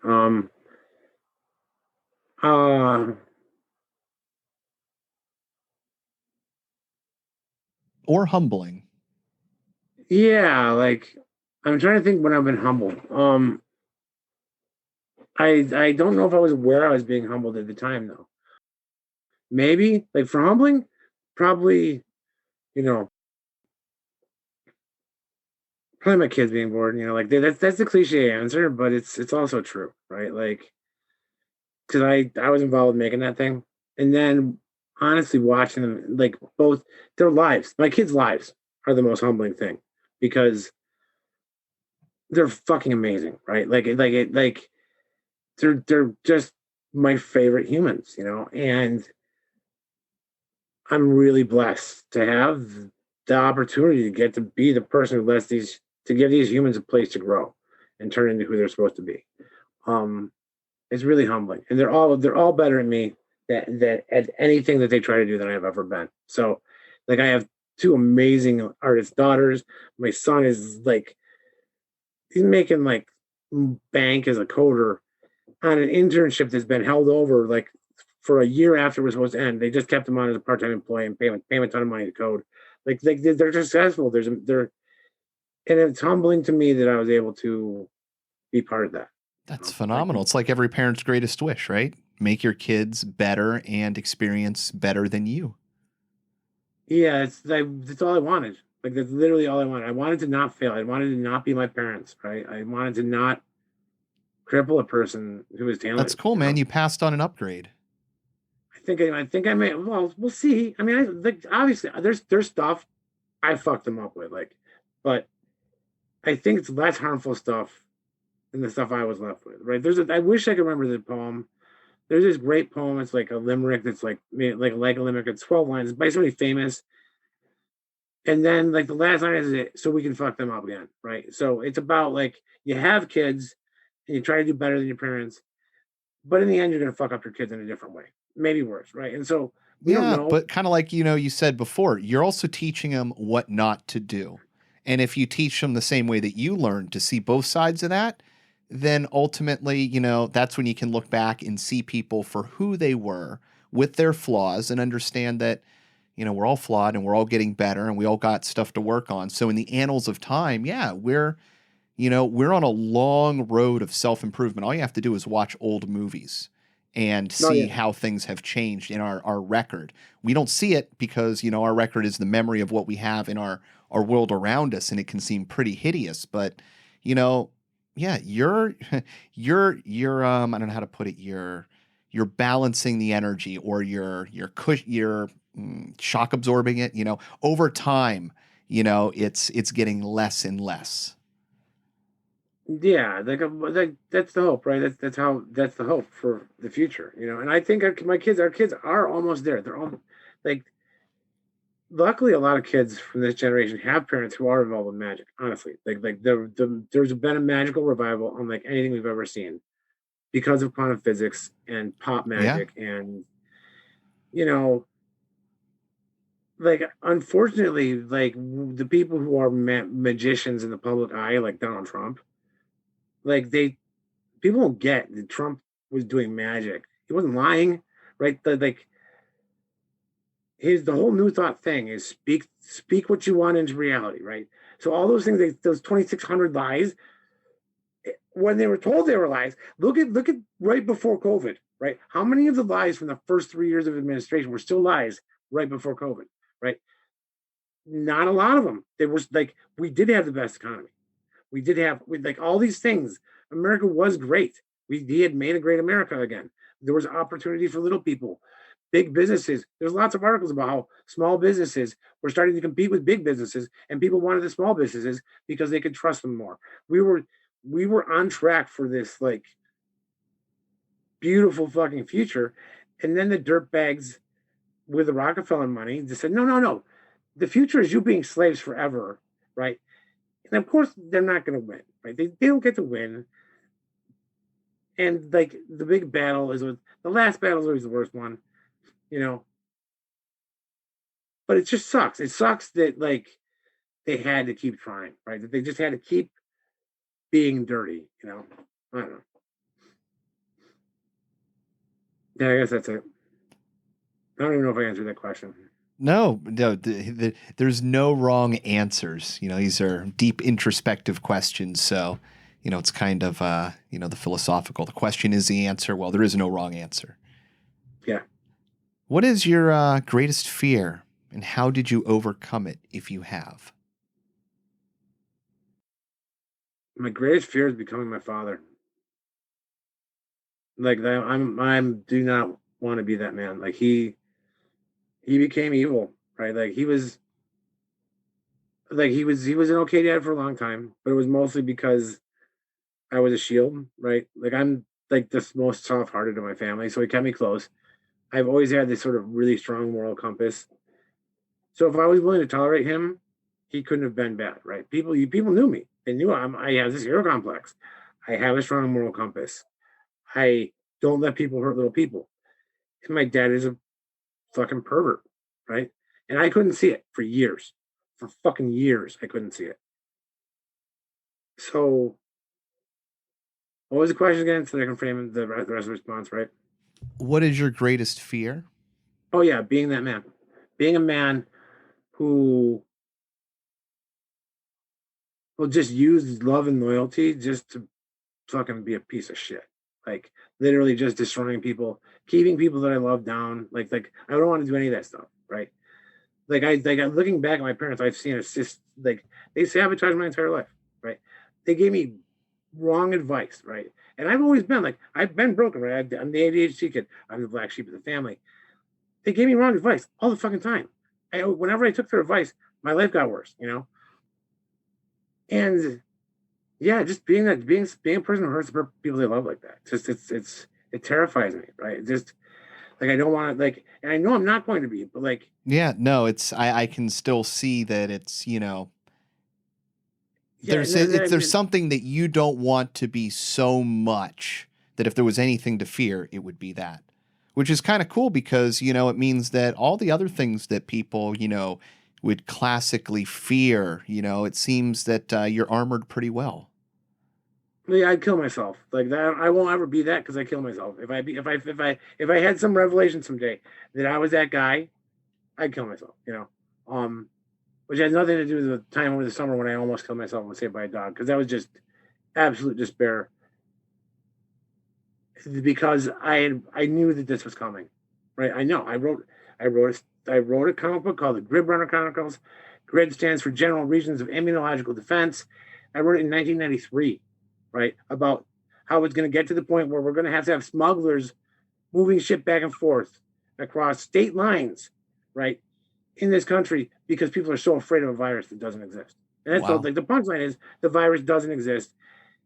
The vaccines are what were killing people, and they've lied about all of it. And they've got people so convinced and so brainwashed they believe the people they love are dead and are now just that the people when they interact with them that it's just a chat bot, right? When it's actually a person, they're convinced they're interacting with this chat bot that the government gave them to replace their dead relative because they never go and see them face to face, you know. And like seeing that like 30 years ago, right, or 25 years ago, and having it be like, and I didn't do enough. I didn't stop it, right? I don't, you know, like I knew it was possible for that kind of medical tyranny to exist. The thing is, I never even finished that story. I never even fucking finished it. And on some level, like with hypersigils and how they create reality, like The Simpsons being like down to the inaugural dress and stuff, like I'm kind of glad I didn't finish it. But on the other hand, if I had finished it, there is a solution. The good guys win at the end. Yeah, I was going to say you have no way of knowing how it can affect the outcome. Yeah, like I only wrote the problem. I never wrote the solution. Like there was a moment, like the darkest moment of my life was like I was complicit in destroying this world, you know. Yeah, And but at the same time, things are cyclical. History and events and in ways of things being do loop around. So, you might have missed it this time, but the cool thing is the next time that something like this, you're gonna be able to spot it. You're gonna be like, no, last time I missed it, but this time I feel it and I see it. So, I mean, you still got that opportunity to write that other story. It'll come. oh yeah, we're gonna win. We win. Like I know how to fix the political divide. I am not kidding. I know how to fix it. What's the solution? Heal people's trauma. Oh, yeah. That's You it. talked about that. That makes sense. Just safe spaces with open and loving. Yeah, Let the guilt disappear. like there's studies about the mechanical differences in the brains of like the hardwired differences between the brains of liberals and conservatives, right? And it has to do with adverse event processing, right? Where conservatives process their adverse events farther back in the brain, like in the endocrine and the emotional centers of the brain, because they've had a lot of adverse events, and adverse events make brains look like PTSD/ADHD brains, right? That happens, right? Brain like trauma causes brain damage, and it causes some structures to swell, some to atrophy, some to become useless, some chemical receptors to not work. And if you look at conservative brains and liberal brains, the conservative brains are the ones who are naturally in a traumatized state. They have epigenetically manifested trauma that was passed down to them from their parents, right? So they are going to be resistant to things that can hurt them, right? That's it. Simple. They love the people they love. Conservatives love their in-group more than liberals do. Conservatives are more loving people to the people who are close to them than liberals are, right? Liberals, on the other hand, have this this really super well functioning anterior cingulate cortex robot brain that makes it so that they don't have to. They're the people who can hate their fucking boss and get work with them every day, and the boss has no idea, right? That's supposedly the natural state of the human brain. It's a pre-traumatized, and you know that it's a pre-traumatized because all you have to do to make a liberal act like a conservative and start banning things and start not giving a shit about the feelings of the people on the other side is you have to traumatize them. So we have both sides are fucking completely traumatized by the political experience, right? The only solution to that is to heal people, right? And to get back the souls. And they're not human. Like I really believe that trauma, people protect their humanity, right? Like that's the shamanic principle, right? Our most sensitive parts check out and get protected somewhere else, because if we let our most sensitive parts, if we let the kid get hurt, the kid dies, right? And we always need the kid, because I think we come back around over and over again. I think we all reincarnate, and you need that kid energy. That needs to be part of you still. You need that ability to experience wonder, right? And trauma takes that away. Like it takes away the like joyous wonder. It does. You can still have wonder. Like trauma is in its own sense a form of wonder, right? It's experiences you haven't had before that you have no ability to process. There's no pre-existing cognates for it. And so the difference between like liberals are naive, right? Like and I'm not like, and this is not in a judgmental way, but they have naive brains. They don't know how bad adverse experiences can be. And conservatives have bitter brains, right? And so like you just if you get like I've seen it happen in a couple hours where you take these most brutal, hostile people and you give them some soul work in a shamanic sense when they're ready and they want to receive it, and they become gentle again. And you can do that. You can heal people, you know. And there's a lot of ways to do it, like dogs, forests, shamanic activity, plant medicines, just literally having support and space for a little while. Wow. So a lot of connections to just nature, base reality, you know, getting away from the constructs that we've constructed and interfacing with something deeper that doesn't have those. Like a dog doesn't abide by the same rules and ideals that we do. You're in a whole different emotional realm when you enter their world. And dogs are the closest. They're the closest being on this planet to God. They are, because I believe that God is love. And if there's like attention without judgment is the definition of what a dog is. Dogness is they pay attention to you and they don't judge you. They're watching you all the time. Mm-hmm. They want you to love them, right? And they're like the universe, right? They want to please you. Dogs are the key. Like, and where I'm going with my life is I'm going to be working with dogs and forests and wounded people, and I'm going to be planning these things as many of these things as I can get done, and as many places as I can get them. And there's a lot of people already doing it, and I want to work with those people. Like, and that's the joy, right? I'm not alone. There's an army of people who are fighting war that the controllers don't even know what's going to happen. They don't even know what's happening, mm-hmm. right? They're playing into, by saying re-education camps, they're playing into our fucking hands, because I'm going to get re-education camp money, and I'm going to fucking heal people from politics. All of it. There's going to be no use their energy. Bullshit, huh? Yeah, I said use their energy.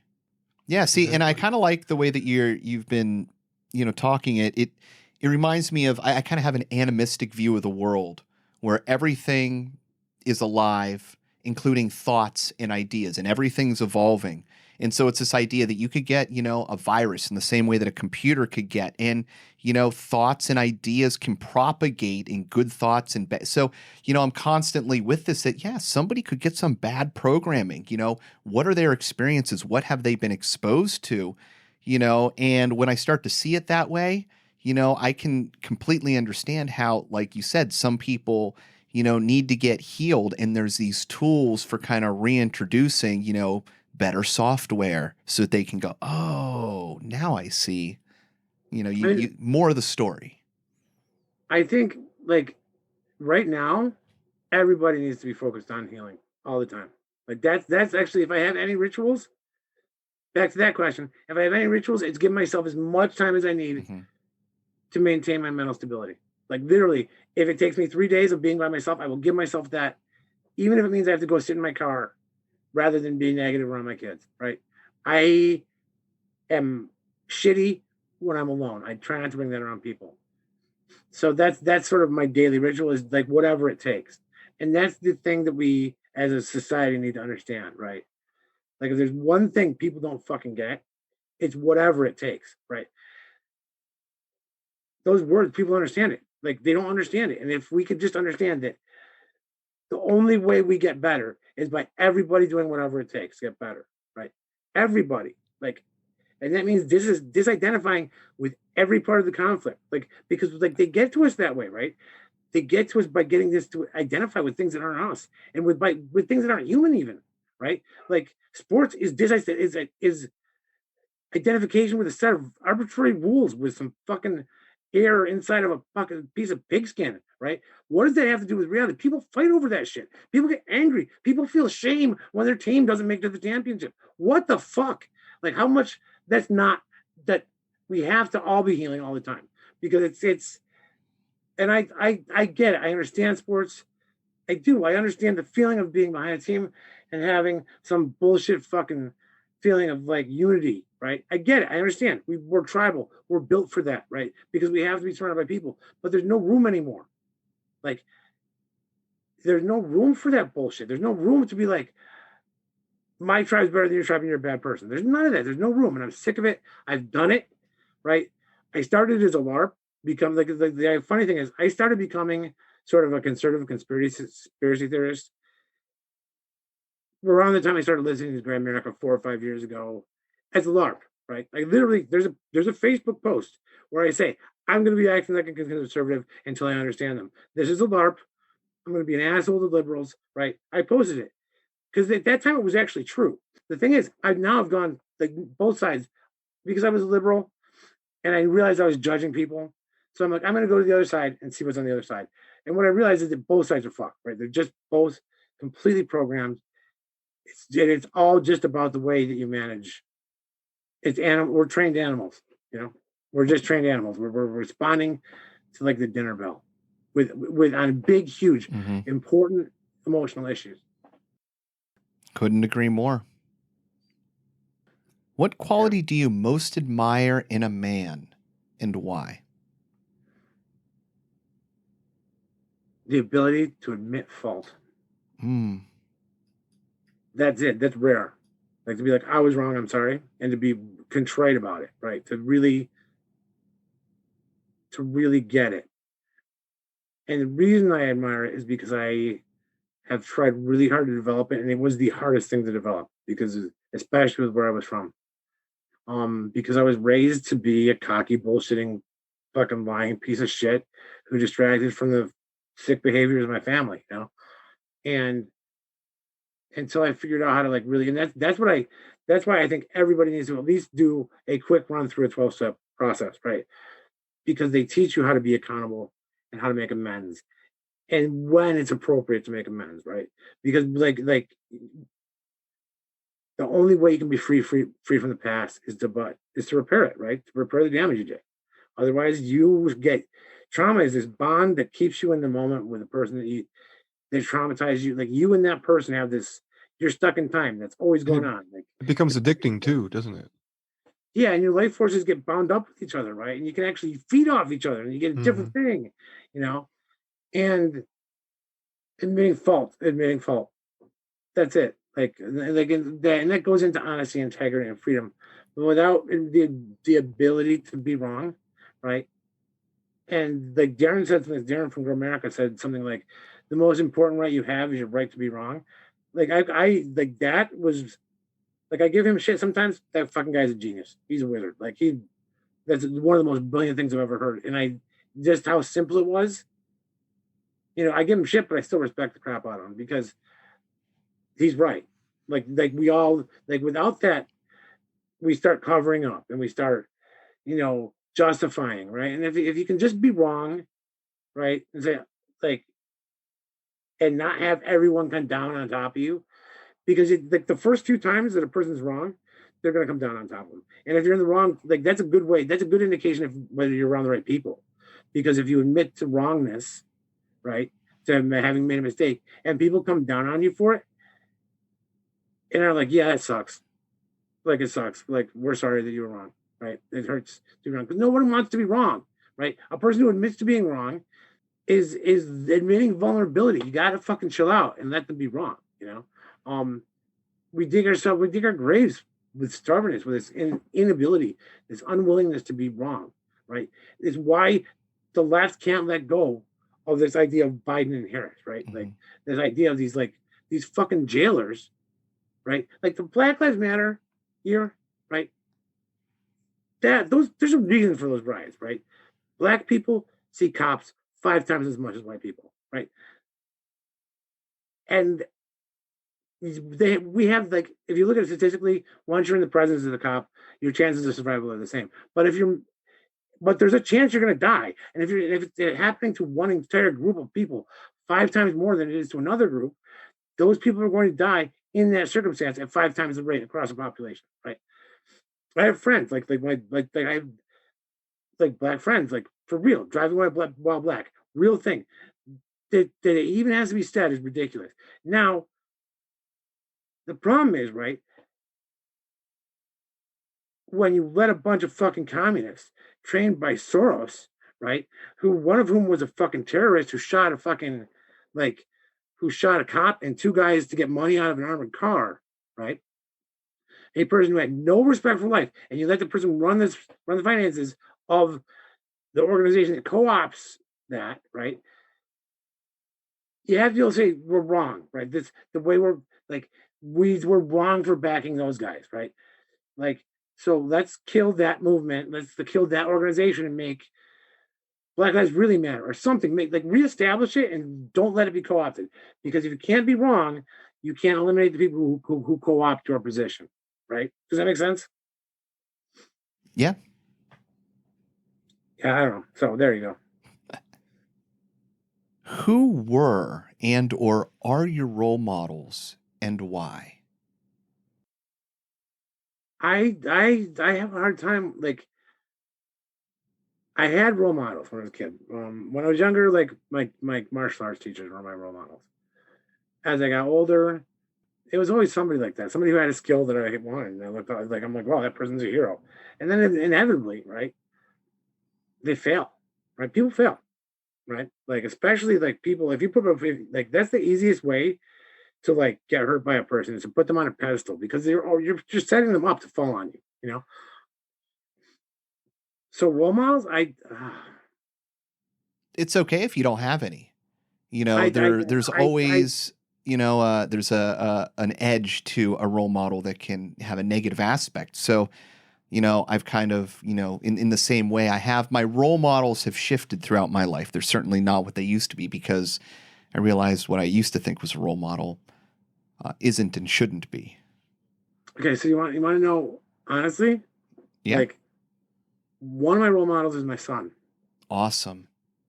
Because, like, he actually stopped talking to his mom, who's like, I married like my first wife was like my mother but worse, right? Like, because we marry our parents to try and because we got to solve the problem, right? Like we marry people who are very similar with the way they interact with the world, right? Like not physically, totally different looks, but the way she interacted with the world and her behaviors, right, were very similar to my mom's.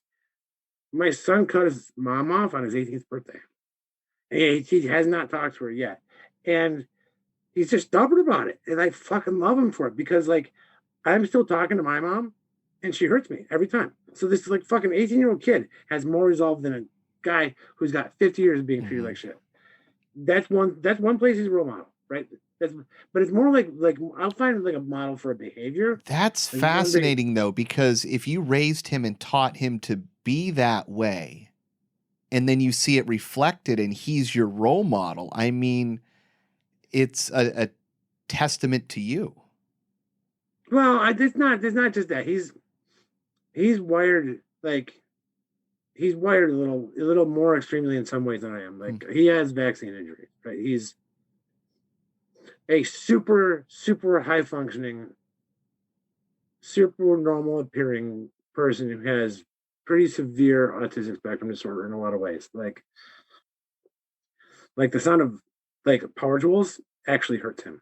Like hurts him, right? Like he can't be around table saws or drills. He's got really strong sensory issues, but he's also figured out how to make those work, right? But because of like his wiring is I'm a little bit more empathically wired. He's a little bit more like he had to put more cushions between him and the world and his thoughts. I think it's a little easier for him as well. But regardless, it's still like he could call his mom and she would give him money. She would give him like she's got money, right? She would give him a lot of shit, right? Just to be able to talk to him because that's how narcissists are, right? Like for the first little while, it's great. Especially if you cut them off for a while, they will treat you like gold to get you back in a position where they can use you to distract from their behavior. But yeah, I fucking love that kid. And my daughter also. My daughter's fearless. Like she wants to be a hair cutter because she wants to do art on people and make people feel better. And she wants a job where she can talk to people and make them feel better about herself. And she knows how much haircuts have done that for her, right? Like, and then my wife, like I don't know, like the people, my role models, the people close to me, because I try not to have anybody who I don't have something I like or really like about them in my life, right? I don't have a lot of people in my life really. So yeah, but I also don't. I think it's unfair to put people on a pedestal. I think it's people who just try to improve and who don't give up. You know, like, and I don't know who that is. I could say Trump, right? Trump's a role model. He is. Trump's a role model. Like the way that guy takes shit from the world, right? He is like. There's this whole idea that that negativity from a person should be like water on a duck's back, and it should just not even touch it, just fall right off. Trump has that down. I don't have that, right? But yeah, like I can't like I when I find myself idolizing a person or looking at them as a role model, I immediately try to kill that like response, like the fan response, because it's always gone wrong every time, every single instance in my life where I've held up a person as a hero. I was either greatly disappointed or they used my love of them to hurt me, So probably because nobody wants to be held up to that standard, so you just hurt the people that get away from you. Yeah, that's an interesting approach to the question. I don't think that I've had or heard anybody say that up until this point. But yeah, not putting people on pedestals, I think, is something is especially important when you're talking about relationships with your significant other, because, like you were saying, like, we put people on pedestals, they're going to fail, and then like that leaves us, at a disadvantage because we've invested something that we shouldn't have invested in because people are imperfect. So yeah, I just think that's a super cool approach to the question. I mean, one other thing is like about that, and I don't know if it relates. Well, I'll come back to it at the end if there's time. Go to the next question. What institution of society or structural aspect of modern life would you change given the chance? Health and medicine. We have that 100% wrong. Almost as badly wrong as you could get. I would change the way we treat people in the healthcare system, and I would change what health was, and I would make people really. I would try and educate people on how we're whole. We're whole beings. Mm-hmm. And I think I really think that diseases, like there's this old demonology, right? The old study of demonology is which diseases manifest, what demon is behind each disease, right? How is an illness in the human body a direct result of demonic forces, right? And I think that's probably a lot more accurate than we would like to think. We want to think that there's not these energy structures that keep people sick, but it's really like, what is a demon, right? What is a sickness, right? Like redefining all of that stuff. Well, if placebo works, what's the opposite? Yeah, nocebo, right? Isn't that when things make you sick, right? Yeah, and that's the point. So, there are other things, and you're just basically being real specific. You're dialing in, the knob to try to figure out which, aspect. And we know this is true. Stress is a known number one killer. This is something that is terrible on your immune system and so many other parts of your body. So, I mean, that is a modality of thought affecting one aspect of a disease. So to me, it's not a far stretch to think that, you can think a certain way and get a health improvement. You can think a certain way and get a negative health. Why can't that spectrum be much larger? Because, your thoughts are part of the environment. It's like you said, it's kind of a whole system problem, not a narrow band issue. Yeah. And so where that comes from, and this is why I love Darren and Graham from America as much as I love anybody on the planet, because they had an episode on Rick Simpson. And during a time that I just found out that my dad had cancer, and this is before I found out what my dad was, it sort of relates in, like it's a long story, but anyway, his cancer was gone. He just had to finish up the clearing out part of the thing. Like we in a very short period of time with medicine that I made for him out of cannabis, his cancer was gone, right? To make sure it was gone, you're supposed to stay on the medicine for a while, right? To make sure that like you get every last little cell, because and the thing was he couldn't do it, And this is why I sort of think that it's like redefining health. He couldn't do it because one of the things, like cannabis is an entheogen, right? High doses of cannabis make you face things about yourself that you don't want to face them. And it makes you face them in a way more physical way than other entheogens might. Like a mushroom trip is one thing, a cannabis trip for healing on your bad thoughts and your bad things about who you are is a completely different thing. He couldn't make it through that. That actually is probably why he cracked and became sort of ridiculously evil at the end of our relationship, because he like literally just couldn't face things that he had done, right? And like he's still sick. He's still a sick man. He's like still, you can tell he's sick. He doesn't want to let go of it. And so like there's that, like it is a system, right? Like there's the spirit and the body and the mind are all interrelated, you know. In the end, we're just literally frequencies of light. Like that's what it comes down to for me. We're just frequencies of light. Matter is a frequency of light. It is, you know, and we're conscious and we're one, and we're trying to figure out. Like I like Nassim Haramein think we're all consciousness. You know, the universe is consciousness getting to know itself. Mm-hmm. Right. Yeah, it certainly seems to be the most accurate description of the thing that we are all involved in. Yeah, for sure. What is the most courageous thing you have ever done in your life or that you have seen? Like I've seen a lot of courageous things, right? And I wanna tell this story again because I don't know, I don't remember if I told it on Grimerica. But over the summer I was like, and I'm not like I've actually since the summer none. But like for the majority of my life, I've had a little voice in my head saying you should fucking kill yourself. Just every day, all the time. Like spill the coffee, kill yourself, right? Like there's this little fucking voice right here all the time, and it was there all the time from the time I was very little. Like I was thinking about suicide when I was like fucking 12. 12-year-old shouldn't be thinking about that. And the heroic thing was on the night that I was going to do it, that I had like super glue on the dash of my car, that I was gonna smoke a cigarette, get in my car, drive my car down to this place where there's a hill that rolls into the Erie Canal. I was gonna super glue my seat shut, make sure I didn't have anything to cut myself out, roll the car in the canal and die, right, drowned. I got in the car and I was like, I was, it was so clear, like I was so calm, I was so rational, like I didn't understand suicide at all.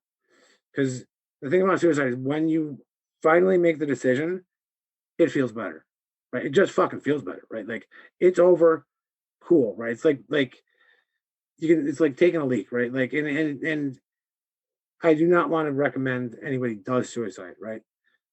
But as I started my car, I said to God, the universe, whatever. I'm like, okay, fucker, you got like 7 miles. Takes me 11 minutes to get there. Show me why I should fucking stick around, asshole. Because you failed us all. And I was really mad. I was mad. You know, because my kids were suffering and I was suffering. And like, I just didn't want to do it anymore. And my doctor was being a dick about giving me painkillers because I have fucking problems with my back, which I don't really need as much. But anyway, I was in a lot of pain. And get in the car, driving there. It's like 4 o'clock in the morning, and there's this about halfway there. There's this car. They drive like on the other side of the road. They should be driving on my side of the road. So I see the brake lights of a car all the way over on the guardrail on the other side, like facing the guardrail on the other side of the road. And in front of the car, there's this dog, like just going in circles. Right? It's a red Springer Spaniel. And this lady's like parking her car and trying to get out and get the dog. As soon as she gets out of the car, the dog runs a little bit. So she runs back and gets in her car. So I pulled up, and it wasn't brave for me. Like literally, I didn't give a fuck about anything. So like risking your life when you want to kill yourself is not brave. So like I see that there's cars coming, and I'm like, okay, whatever.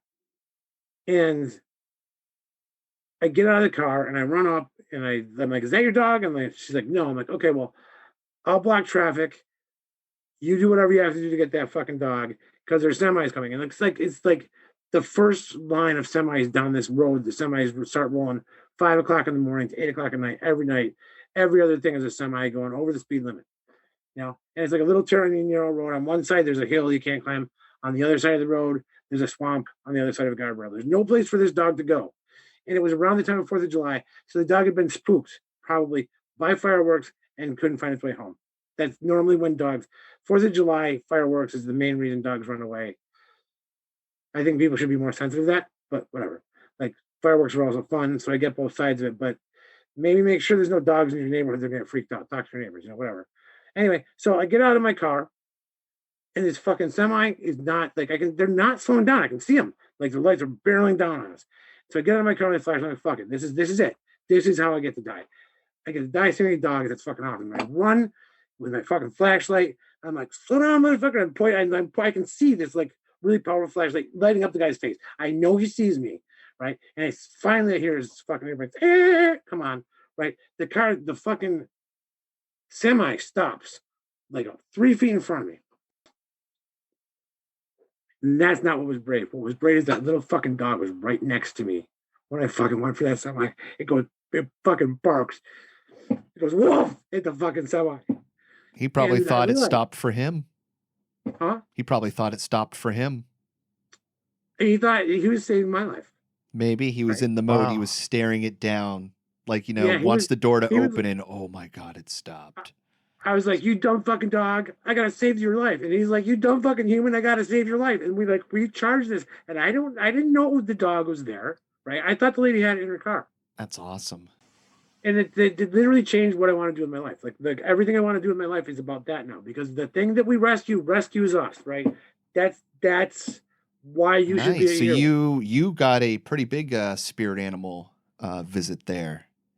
Well, yeah. Like I fucking I rescue dogs, right? Like dogs show up at my house all the time.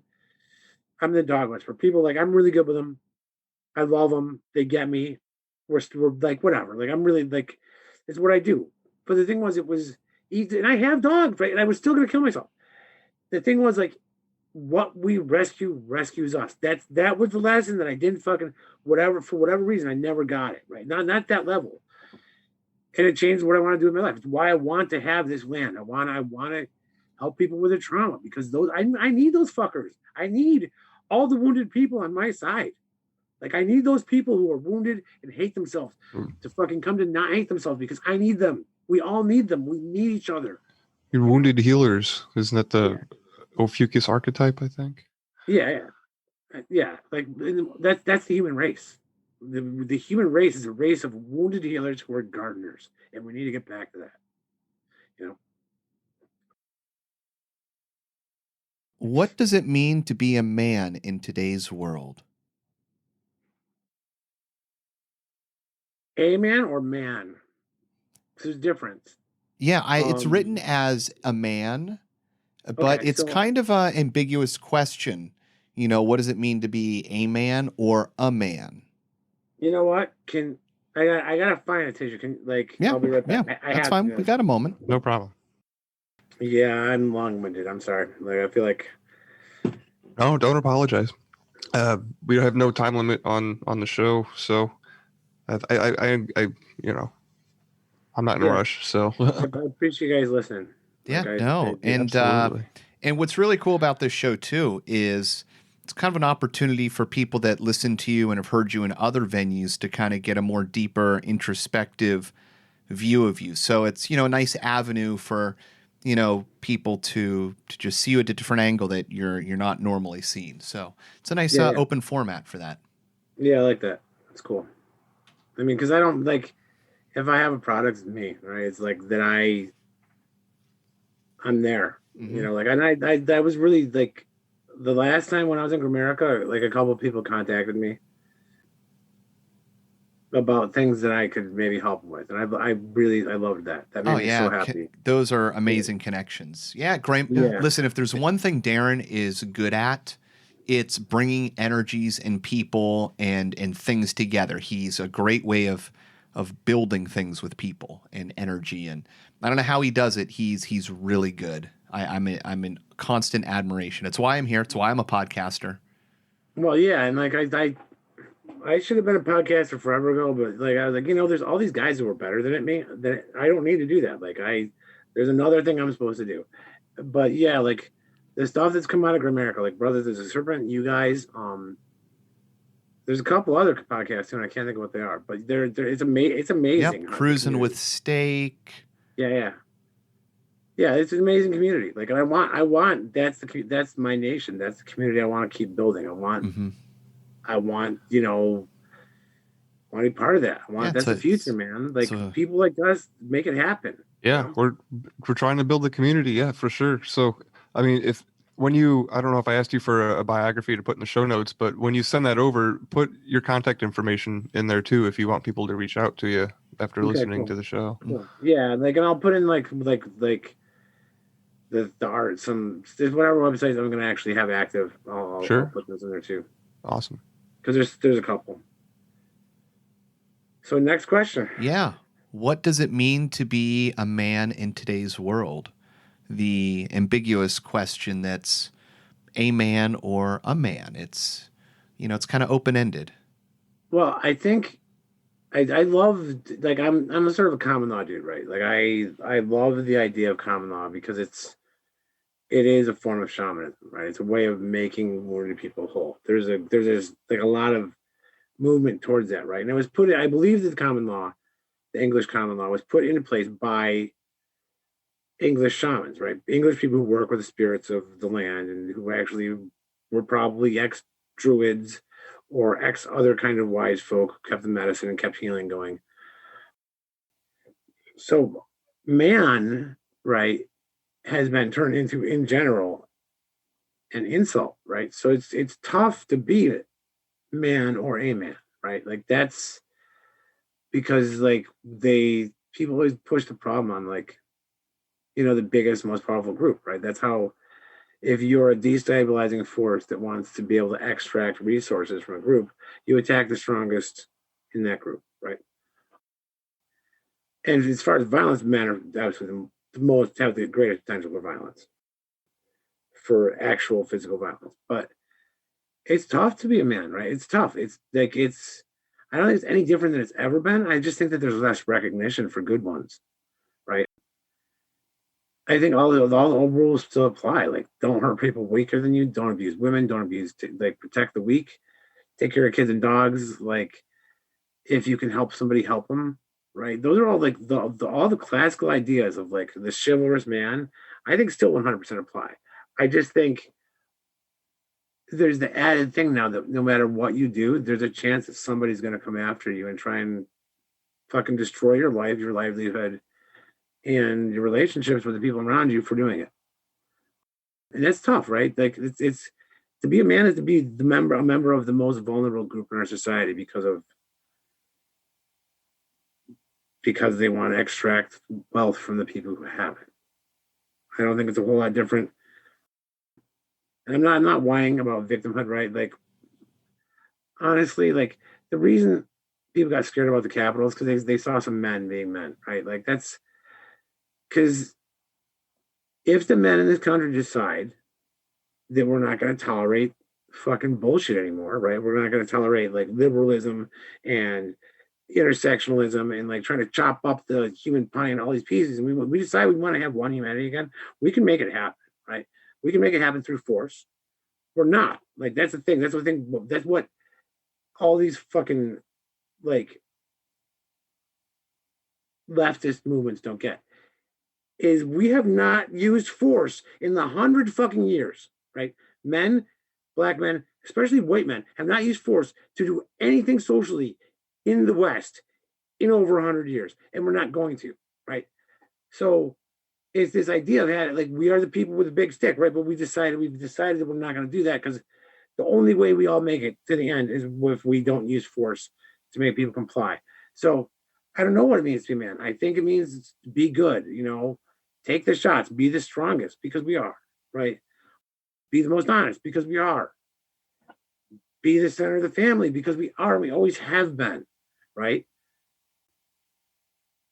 And if you don't believe that, and to be demonized, right? But to not accept, not internalize that demonization, right? Because it's bullshit, right? Like, women are more likely to have affairs than men. They fall into love slower and out of love faster than men. right? So to be a man is to be the thing that's most lied about, right? Because men love deeply, passionately, quickly, and they don't give it up, We want to heal, we want to protect people. Like and I'm not being sexist because I think women have their own whole ball of shit that's fucking amazing that we can't do. But I think the main thing is that to be different than a woman, right? A man is different than a woman, and we need both. And within man, there's this huge spectrum of the way people are supposed to be. And we need most of those people in the way that they naturally evolve, right? So if it comes down to like to be a person whose job it is to protect the individual, yourself and others. That's it. Nice. I think that's a nice little concise answer there. Well, that was the end of the first round of questions. You ready for the next? There's more questions? Yeah. Got the bonus The questions. bonus. Yeah. Let's take the bonus. A much shorter list. Yeah. Okay. A little more concise. The flip side to the other question we had, what quality do you most admire in a woman? Oh, I like tomboyishness, like being like a man. Is that bad? Like, although women are completely different than men, I love women who don't give a shit about like makeup and like my wife reminds me of like an elf that you'd find in Tolkien, right? You don't see the Tolkienish elves. Like you can't see them obsessing about their wardrobe, right? You can't see them obsessing about their makeup. They just are beautiful, right? That's what I like in a woman. Like a woman. You don't like somebody that tries too hard. They just naturally are. Yeah, like just somebody who knows they're beautiful, who knows they're different, who doesn't have to put on a mask, right? Like I don't like women who wear masks. I don't like a lot of makeup because I have a hard time reading people's faces when they're wearing a lot of makeup. I don't like. I love like I don't know like just and people who, like I like women who understand what a man is, right? I like women who nurture, who build homes, who do this stuff that women traditionally do. But I have friends who are women who are amazing out in like the work field, and they're necessary, right? Because there's a lot of bullshit. So I admire women who can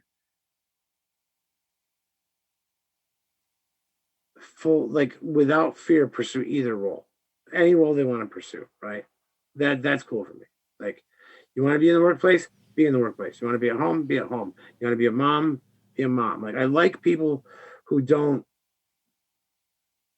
and who understand that other women are going to make different choices than them, and that's okay, right? Because it's the people that I don't like are the people who are like everybody's got to be like me. Like the people that I do like are the people who think about the man as this beast that has lots of faces, right? That has lots of roles, and like women are man. They're man with a womb. I don't know if that's true, but it works for me, right? It's an honorific, and that works for me. Like that's where I don't know if that's the etymology, but like woman or man, right? They're all man, and we're so similar, right? We're so similar to women. Like we're so fucking similar, right? And that's part of it, right? Like we're 80% similar to women, and we should be celebrating our differences, right? And really like not alienating people for their differences because we're 80% the same. I guess that's it. And like that's different than an intersectional viewpoint because it still comes down to I don't think any intersectional difference is valid, right? I think the only way you can value humans is as individuals. Well said. Yeah, and not to you value them as the individual, not a part of whatever group they label themselves with or claim to be associated with, right? Yeah. Yeah. Like I could give a shit about your group. Your group doesn't mean anything to me. Like it doesn't. Like because the groups get co-opted, right? Be good, be nice, be kind.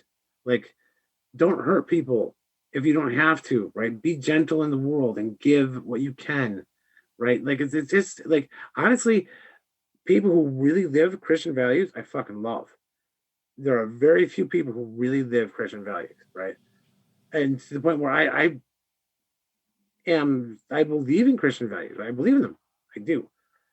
But I'm reluctant to say I'm a Christian because that name is applied to a group of people who want to put on goodness without being it, right? It's like a cloak. So it's a fake, it's a facade for a lot of people. The term has a lot of baggage and preconceptions to it. So it's kind of not the right word. It's already kind of been co-opted out of its original terming. Yeah, pretty much. Like I said, the anointed. Maybe I like anointed people who have had the true anointing, right? Whatever that is, right? Because that's what the Christian is, right? Like we got to keep coming up with these because they keep co-opting our words. We have to keep coming up with new ones, So I don't know. What rule do you have for yourself that you never break, and why do you think that is important? I never break. Like I and it's okay if you don't have a rule like that. I don't know if there is one, right? Because I'm an in everything in moderation, including moderation kind of guy. Yeah, I can imagine a reason where I'd hit first, right? Although I tell people I'm going to hit them in the face, I never do. I have no intention of hitting those fuckers first, right? I just want them to realize that they're committing violence against me by asking me to put on a mask. So I threaten them, right? And then we have a conversation, right? So going back to that answer earlier. So, but I can see I'm a non-aggression principle person, right? And I can see reasons why you'd initiate violence. I don't have any. I don't know, be faithful to my wife. That's the rule, right? That's the one. I fucking love her, and I'm not gonna break it. Nice. It's a good rule to have. Best one. That's the only one that I can see that makes any sense. Solid answer. Yeah. I'd never want to hurt her because I would love her to death. What would you tell your teenage self? You have ADHD, get help for it. And I probably because when you say teenage, I immediately go 15, right? Like the beginning of high school, right? Like when at a point that it can make a difference, right? Stop being an artist, start doing art in classes, get education in it. Because I didn't take my first art class in high school until I was a senior. Because I thought I was going to be I didn't know what I was going to do. I didn't know no one who knew me. No one that I knew. None of the people who could have guided me knew me well enough to know how to guide me to what I wanted to do. Right. It wasn't until I figured out calculus in 11th grade on a test. No, senior year. It was the test for trigonometry or whatever, a pre-calc. No. Anyways, it was I met a man. There's a math teacher that I knew who knew I was smart enough to do the math, but also knew I was going to be bored as shit by it, right? And he was having an affair with a woman he'd married who was in the art department, and he sent me down there to talk to her. And I literally became an artist that year. I'm one of the few people who's ever had a New York State Regents diploma that is an art and English Regents diploma. Right, because I couldn't handle bad teachers. There was times I loved math classes, and there was times I hated them. All I had to do with the teacher, and so be an artist and God, don't get a perm. Any girl who tells you how to do your hair, any girl who tells you how to do your hair, immediately fucking run from as fast as you can.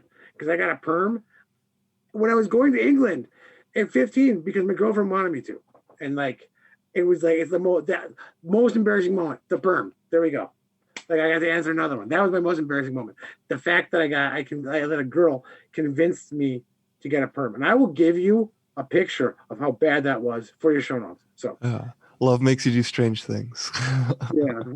Well, no, love, controlling women make you do strange things. So don't cut your hair for anybody.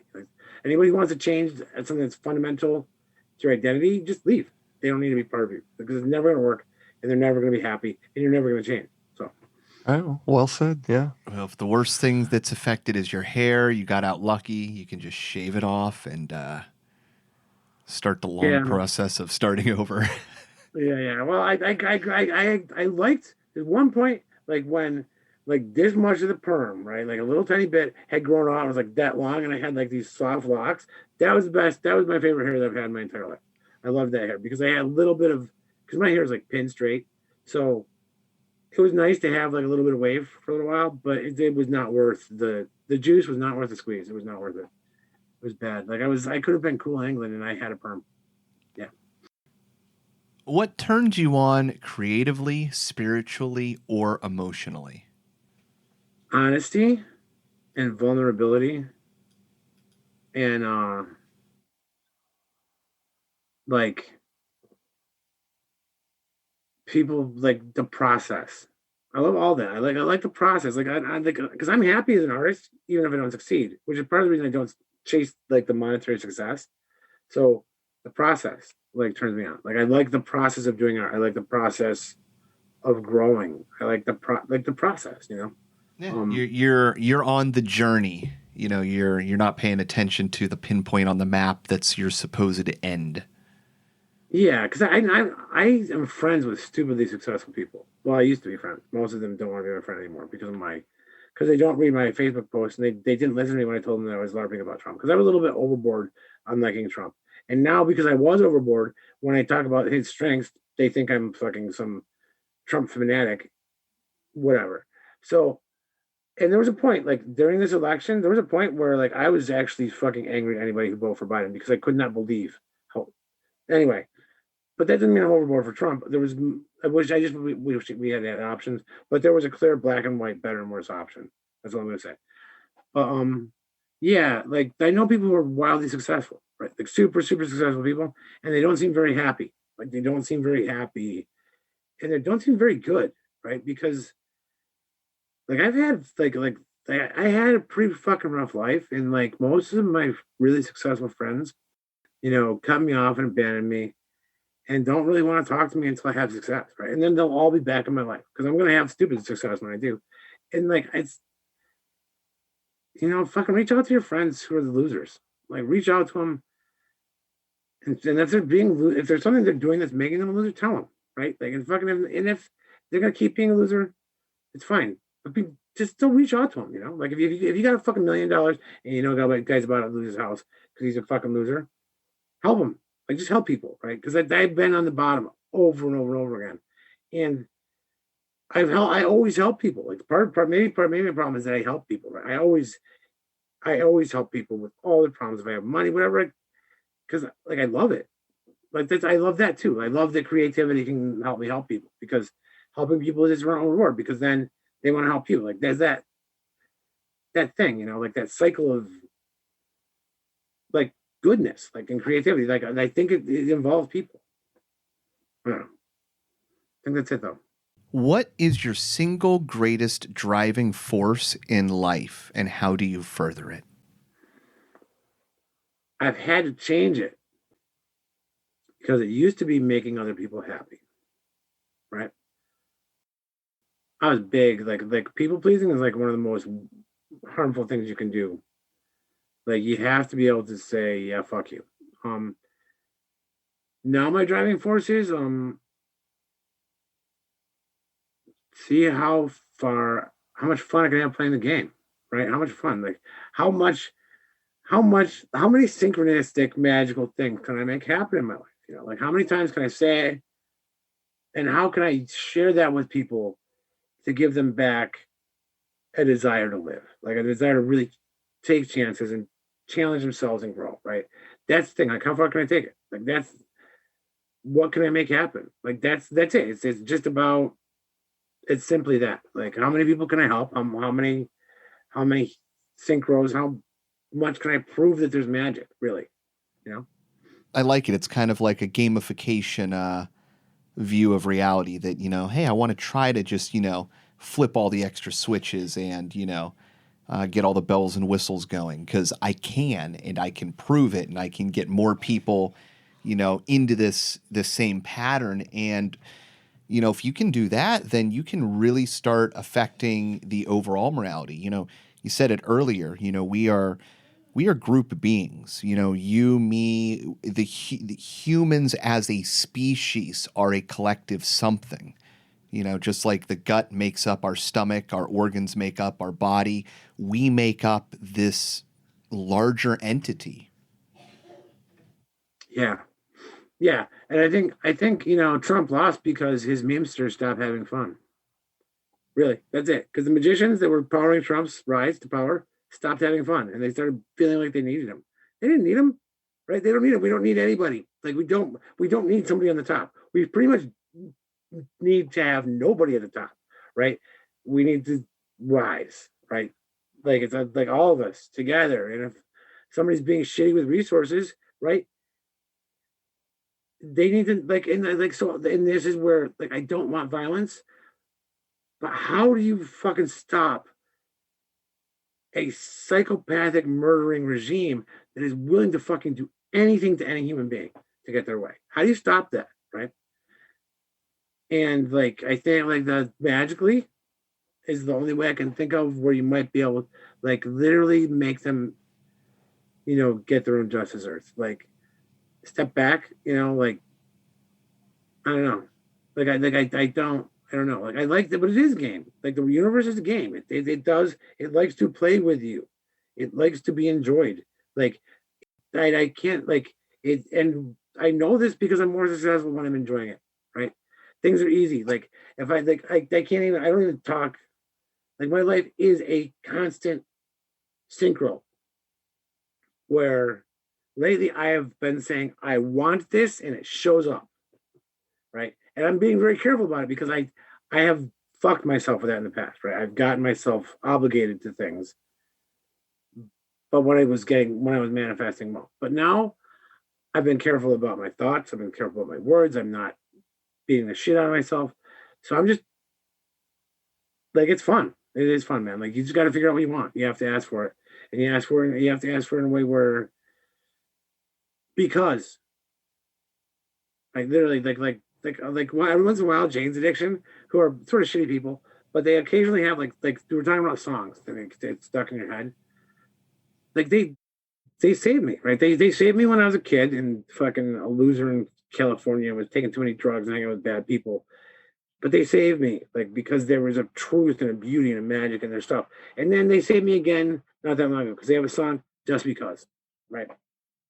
And it's like, when was the last time you did something for just for you? Not for anybody else, just because. Like, and it's just a question, right? Like, when is the last time?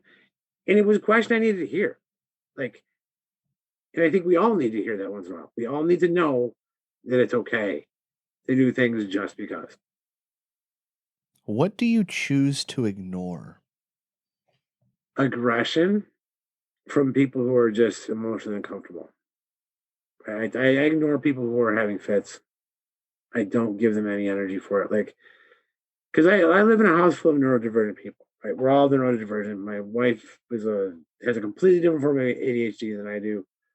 My son has ASD. My daughter's probably my middle daughter's got PTSD and ADHD, and my youngest daughter is sort of AD, like is ADHD, probably a little ASD, autism spectrum, and also probably has PTSD from growing up in a house with crazy people. Right? There's some trauma there that she's gonna have to deal with growing up with me as her dad, and all these crazy people who like just are very emotional. Like so I ignore it when people are having fits. I just ignore them.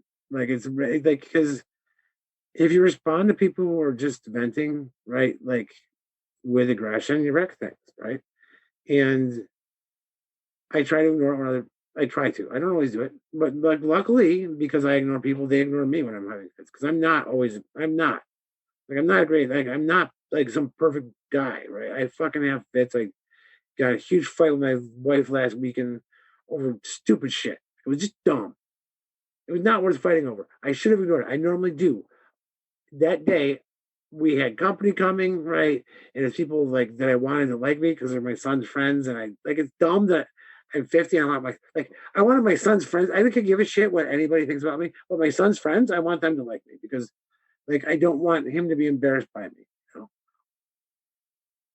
So I had all these stressors, and I gotten 3 hours of sleep. I was not sleeping well, and we got this huge fight. And I was screaming at her, and she's like, "You're screaming at me. You never do this." I'm like, "Yeah, I know. No, shut up." Like, and I was just brutal, horrible. Like, I'm embarrassed. Like, that's my most embarrassing moment lately. I replaced all the perm stuff with that. Like, that I acted like that last weekend. When I know better, right? That I'm still human. I still fuck up. I still let myself go into my anger. Yeah, I don't remember the question. Can you rephrase it again?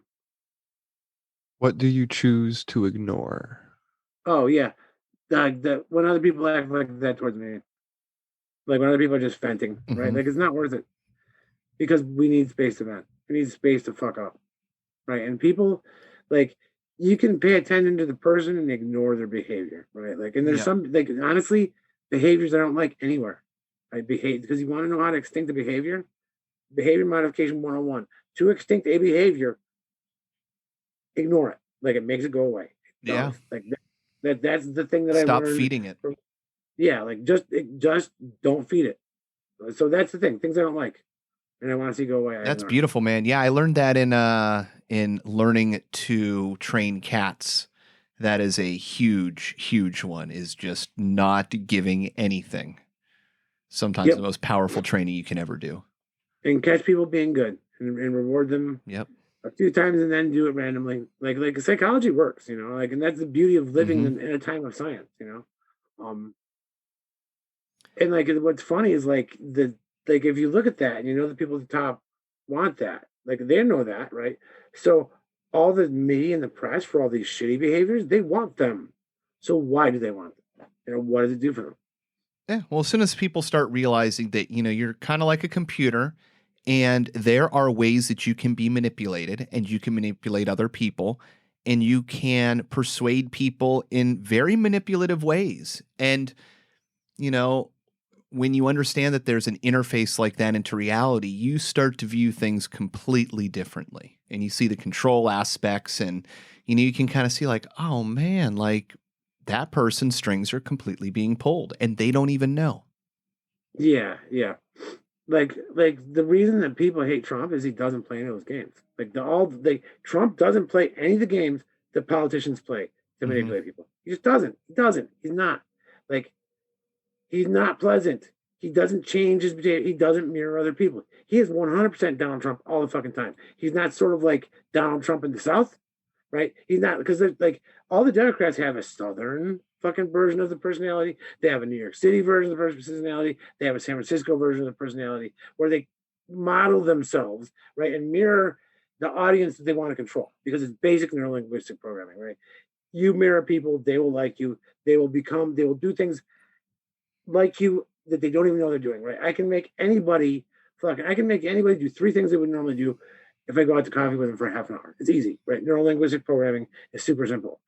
So, like, I'm not normally a person who's like that. It's that one of the reasons I'm really good at it is because I'm a lot like Trump, right? Like, I'm fucking, you get what I am, who I am, and you get what you see, right? That's it. I can't wear masks. I can't fucking spend time thinking about it.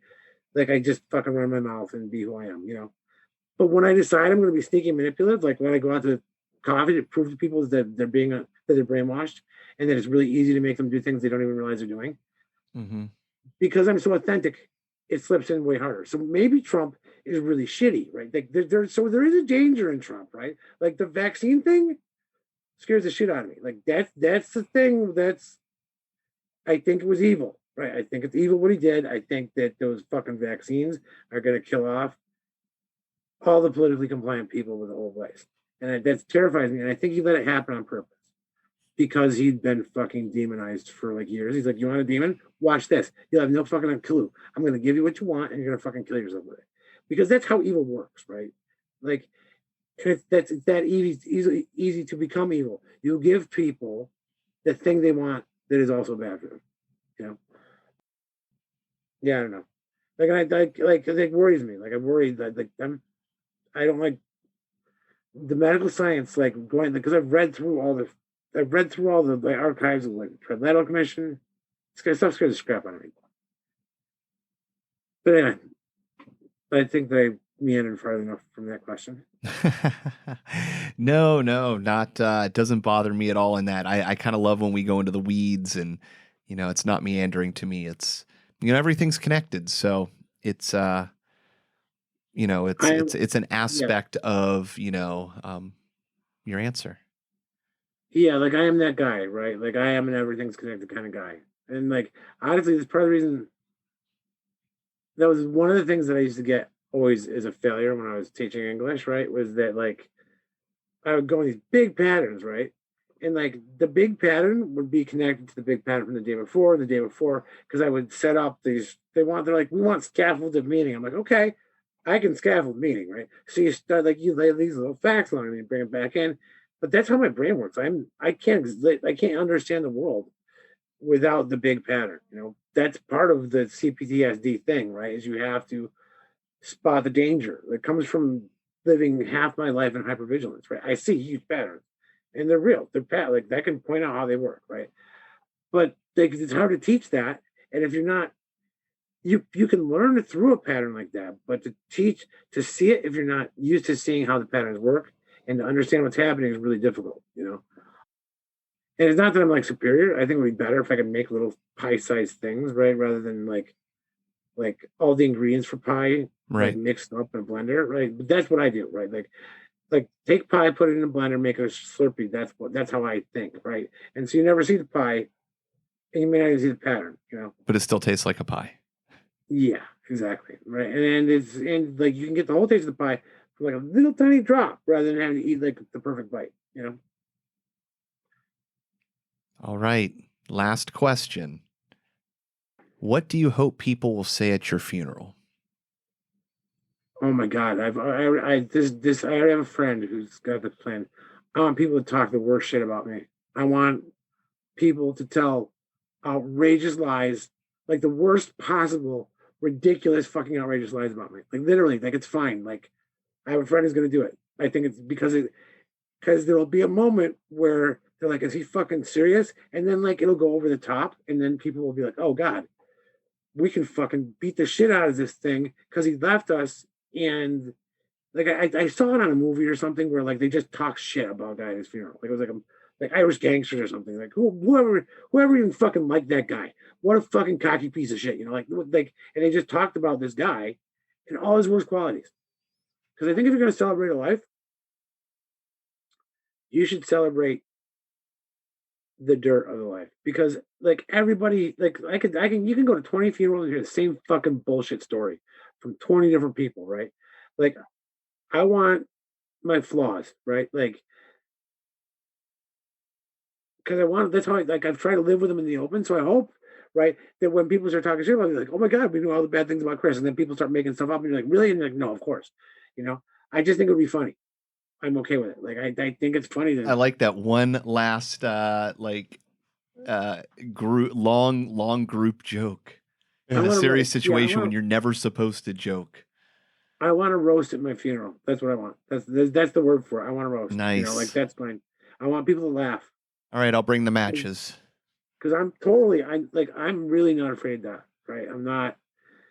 If I go tomorrow, I'm okay, right? Like I have a lot of shit I want to do, but it's part of life, right? And I think that's the thing we've lost. Like that's the big psyop, right? The big lie, right? Like the big fucking evil lie that we have taught our entire fucking culture in the West is that death is not part of life, right? Yeah. And like as much as I hate my ex-wife's family, the one thing they got fucking right 100% of the time is because they were Catholics, they knew how to do death, right? They knew how to fucking let people die in the home. They knew what death looked like. They knew how to teach little kids how to see it, right? And that was beautiful. It was beautiful. Like that was so much traumatic and wrong with that family. The way they dealt with death was not. And I want that. Like I want to understand how to do that. And I don't see it. I don't see it in a lot of places. I No, see it's been people. removed from our culture. It's kind of sad. Yeah, I mean, like, because it happens, man. Everything fucking dies. That's the other reason we have to have dogs because they're there to teach us, right? Mm-hmm. And like I get sadder when dogs die than most people. I do. Because like there's nothing to hate about dogs, right? Like with people, there's always something you can be relieved that it's gone, right? Because everyone sucks. With dogs, that's not always true, right? Like, well, you can be glad they're not stinky anymore because they were old or whatever, right? But like the soul of a dog is like they have good souls. Like they're even the worst asshole dogs, and there are asshole dogs, are better people than most people, right? And I don't know. I don't know if that makes me a bad person because I don't know. I want people to understand that again, and I want people to not be afraid because there's no reason to be afraid because it does not end at death, right? It's not over. It does not end at death. We get to do something else. I don't know exactly what it is, but there's something on the other side of that Yeah, veil. we're part of an infinite cycle. Yeah, and and I think that if you do the right work in this life, you can come back almost exactly as yourself if you want to again, or you can come back as like a neat little skill set package that you give to some struggling kid, because I don't know where the things that I knew how to do a lot of shit really young, really well. It does makes no sense. I think that sometimes prodigies is a person like condenses like does the spiritual alchemy on their talent and says, "This is what I want to be. This is what I want to give to the next generation." And they somehow find a person that can receive that part of themselves. Yeah, they're And they just tapping give into them- something like an alignment of, antennas. Yeah, and they just give it to them. I think that they can feel that, and I think those people exist through the creative process in that next generation. Yeah, there's no, I don't like. There's so many ways that there's no death that I'm like that I'm not even sure. It's just nothing to be afraid of, right? It's just the next stage of the game. And life gets more and more painful. Without death, it would be fucking horrible. Like being 200 years old with the way our bodies work now would fucking suck. It would be the worst thing. I can't imagine worse torture, because they break down and things get worse and worse and worse. Yeah. Yeah, Well, I would think that if you improve our mental hygiene, just in the same way we talked about all those other health effects, your overall health, if you can be in a permanent placebo mindset, how beneficial is that? Do the stories of the Bible, of people living to be really old, are they more realistic just because of a different modern mindset we have that's, tainted our ability to be healthy? I don't know, but I find it to be a fascinating mind thought. Yeah, the last thing I'm gonna say is that I think life is like I think we look at life wrong, right? I think that because we look at death wrong, we're also like that our misunderstanding of death comes from a misunderstanding of life. And I think life is like it's like a meal, right? That your spirit eats. Your whole life, like I like to think about it as like maybe a day where you're just gonna have a banquet and you're gonna eat all day. Like that's what life is. It's this set of experiences. They're not normal, right? They're not all the time in who your infinite body is, right? But it's a thing you do where you get a set of sensations, right? And that like even the bad things, right? Like things like raw pepper doesn't taste good, right? Like habaneros, most people don't really want it much of habanero, but a habanero pepper in the right fucking food is delicious, right? And so I think it's a meal. I think it's to be enjoyed, right? And the sorrow and the sadness is to be enjoyed. Like you can figure out how to enjoy it. Obviously, there are people who make it happen again and again. They wouldn't make it happen if they didn't enjoy it, right? And so if we could look at it like that, then maybe we could all sort of shift it to a little bit happier and a little bit less scary. That there's some negative things that happen, right? That there's badness that happens, and that there's and that like it would help us understand it, that it's like taste in your mouth, right? Like you eat a piece of food and then it goes, right? Like it's really fucking temporary. It's really fleeting. And I think our lives are the same way. They're really fleeting, and it's like a 4-course meal has all these flavors in it, right? But there's an end, right? And if there's not an end, that fucking sucks because you're the guy in the Monty Python skit who wants mint and you're gonna fucking blow up, right? Like I think it's okay that there's an end, right? Like I just I want to eat as much as I can. I want to enjoy it for as long as I can, you know. And I hope that when I have my funeral that, you know, the people that show up knew that about me and loved it, you know. I don't think very many people would show up at my funeral now, so I really think maybe 5 people, 10, because there's not enough people close to me to make it. Well, during the pandemic, I don't think many people are going to funerals.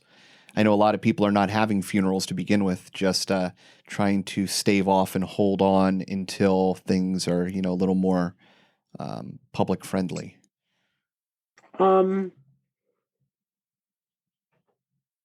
Yeah, I don't think it's even that though. I think it's for me. I just don't think there's that many people who would want to show Yeah. up. Like I can think of 3 people, like 4 people maybe who'd show up.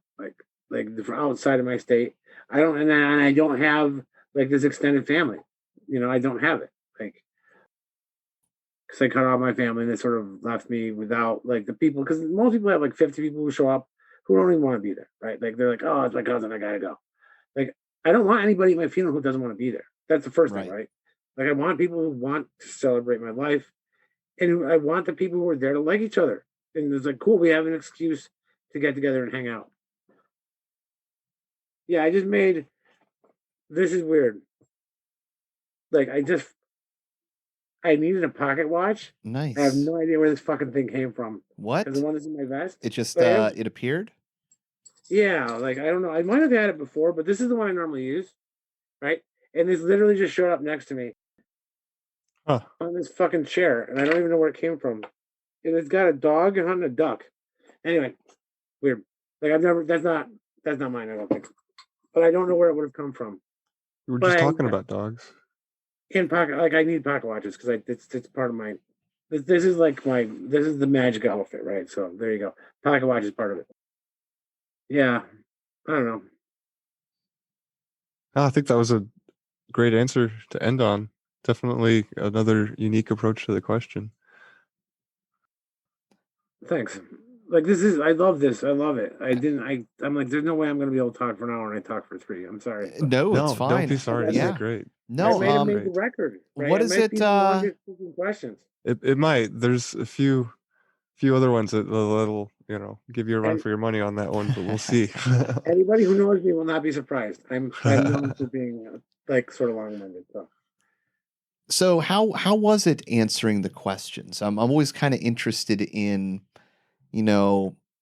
the going over of them, because for me, like, it became like a day and a half thing that I had to kind of get into. I didn't think it was going to be that way. I thought it was going to be a 20-30 minute, sketch out. So I'm always just interested in seeing how other people experience them. I forgot a lot of them. Like I listened to several of the podcasts, and I read through them, and then I just because I'm that's me. Like I forgot a lot of them, and I forgot good answers that I had. But then like I got to come back. I don't know. It was interesting, and I just during the whole thing, I'm like, am I boring people? Right? Like I don't want to bore people. Like I don't want to just be saying the same thing. Am I repeating myself? Like that's that's what I worry about. Right? Is No, you did great. like, because I think that I do have things that can help, like even if it's just like make people feel better, right? Like I think that guy thinks like me. Like I have things like that, and I don't know if I don't know if I have a role in the public. I don't know. Like I think I'm being called to do this thing, and I don't want to be boring. That's it, you know. So I was sort of obsessed. I was like, despite the fact that I went so long, I was constantly thinking, man, I'm saying too much. I'm talking too much, No, it's perfectly fine. Like I said, it's as long as you want it to be. So I'd rather, let you flesh out your thoughts and ideas and, say what you need to say rather than, cut you short and try to fit you into a box in a time frame. And, there's no sponsors. There's no, no deadlines, nothing we have to fit in, no commercial breaks, no, beginning, end, time slot. So, it's open-ended. Yeah, like some of the Rogan episodes that went the fastest for me when I was listening to them were some of the longest episodes. Yep. It really depends on it. Like I want to speak truth, and I don't want to be boring, and I don't want to but I also like it's like part of the reason it goes so long is I don't want people to misunderstand who I am. I don't want to ever come off as being like I'm some like messiah figure or like I'm even trying to be that. I'm like some, I don't know, because I've had that happen before. Like when I was a musician, I had fans, and like they stopped being my friends after I stopped playing music, and that bothered me so deeply. I'm like, well, why? And then they gave me all these bullshit reasons, but it's because they didn't have a guy that they could put on a pedestal. You know, I don't want that anywhere in my life ever. You know. Yeah, I like co-creating. But thank you guys so much. It was really an honor. Thank you. It was the same. It was fun, man. You know, I like going into the weeds. I like exploring all aspects of reality, and these questions, you know, they're good gateways into kind of approaching those things. So yeah, thank you. And you know, it's one of those things. It's always wonderful to hear somebody, you know, approach these questions honestly, and you certainly attacked them at some angles that we haven't seen before. So yeah, it was fun, man. It was a lot of fun. Well, thanks. Yeah, All right. It's always fun to have, you know, a member of the Grammarica tribe on too. Yes, so. Absolutely. Well, I fucking love that. That's why we're all here. You know, Yep. it's I love those people, man. Like Darren and Graham are so good. You know, they're just good dudes.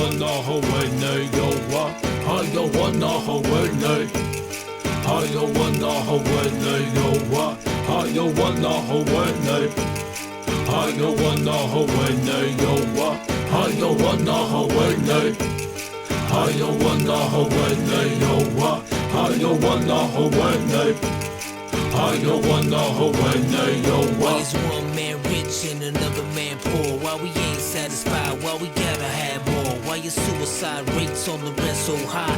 Why I tell you the truth but you say don't lie? Why is being a good father at an all-time low? Why is it acceptable? Yo, why I don't know. Why she blame him and he blame her? It's useless. Ask yourself this question. Why you making excuses? Why do parents gotta bury their kids? Why we text and drive, not caring how scary it is? Why it's so hard to forgive and leave the past behind? And if you did, then that's divine. Why don't you help your brother when you see him fall? Why do we act like God don't see it all? Why do we call them black, them white, them Asians and use labels? Now that's racism. I don't wanna Hawaii. Why? I don't wanna Hawaii. Why? I don't wanna Hawaii. Why? I don't wanna Hawaii. Why? I don't wanna Hawaii. Why? I don't wanna Hawaii. Why? I don't wanna Hawaii. Why? I don't wanna Hawaii. Why is there innocent people locked up for life? While some people can't say nothing nice. Why do we always gotta question what all of it means? And why won't you follow your dreams? Tell me why. The night when you took my dad, why'd you let me see my grandpa cry? And tell me why. And why do you choose to hide, even though you was born to fly? And tell me why. And why don't we turn from all the hate? And why don't we learn from all mistakes? Why do I keep on wrecking these fat beats? And teachers don't make more than professional athletes. And why? And why? And why? And why? And why? And why? I don't wanna Hawaii. Why? I don't wanna Hawaii. Why? I don't wanna Hawaii. Why? I don't wanna Hawaii. Why? I don't wanna Hawaii. I don't wanna Hawaii. Why? I don't wanna Hawaii. I don't wanna Hawaii. Why?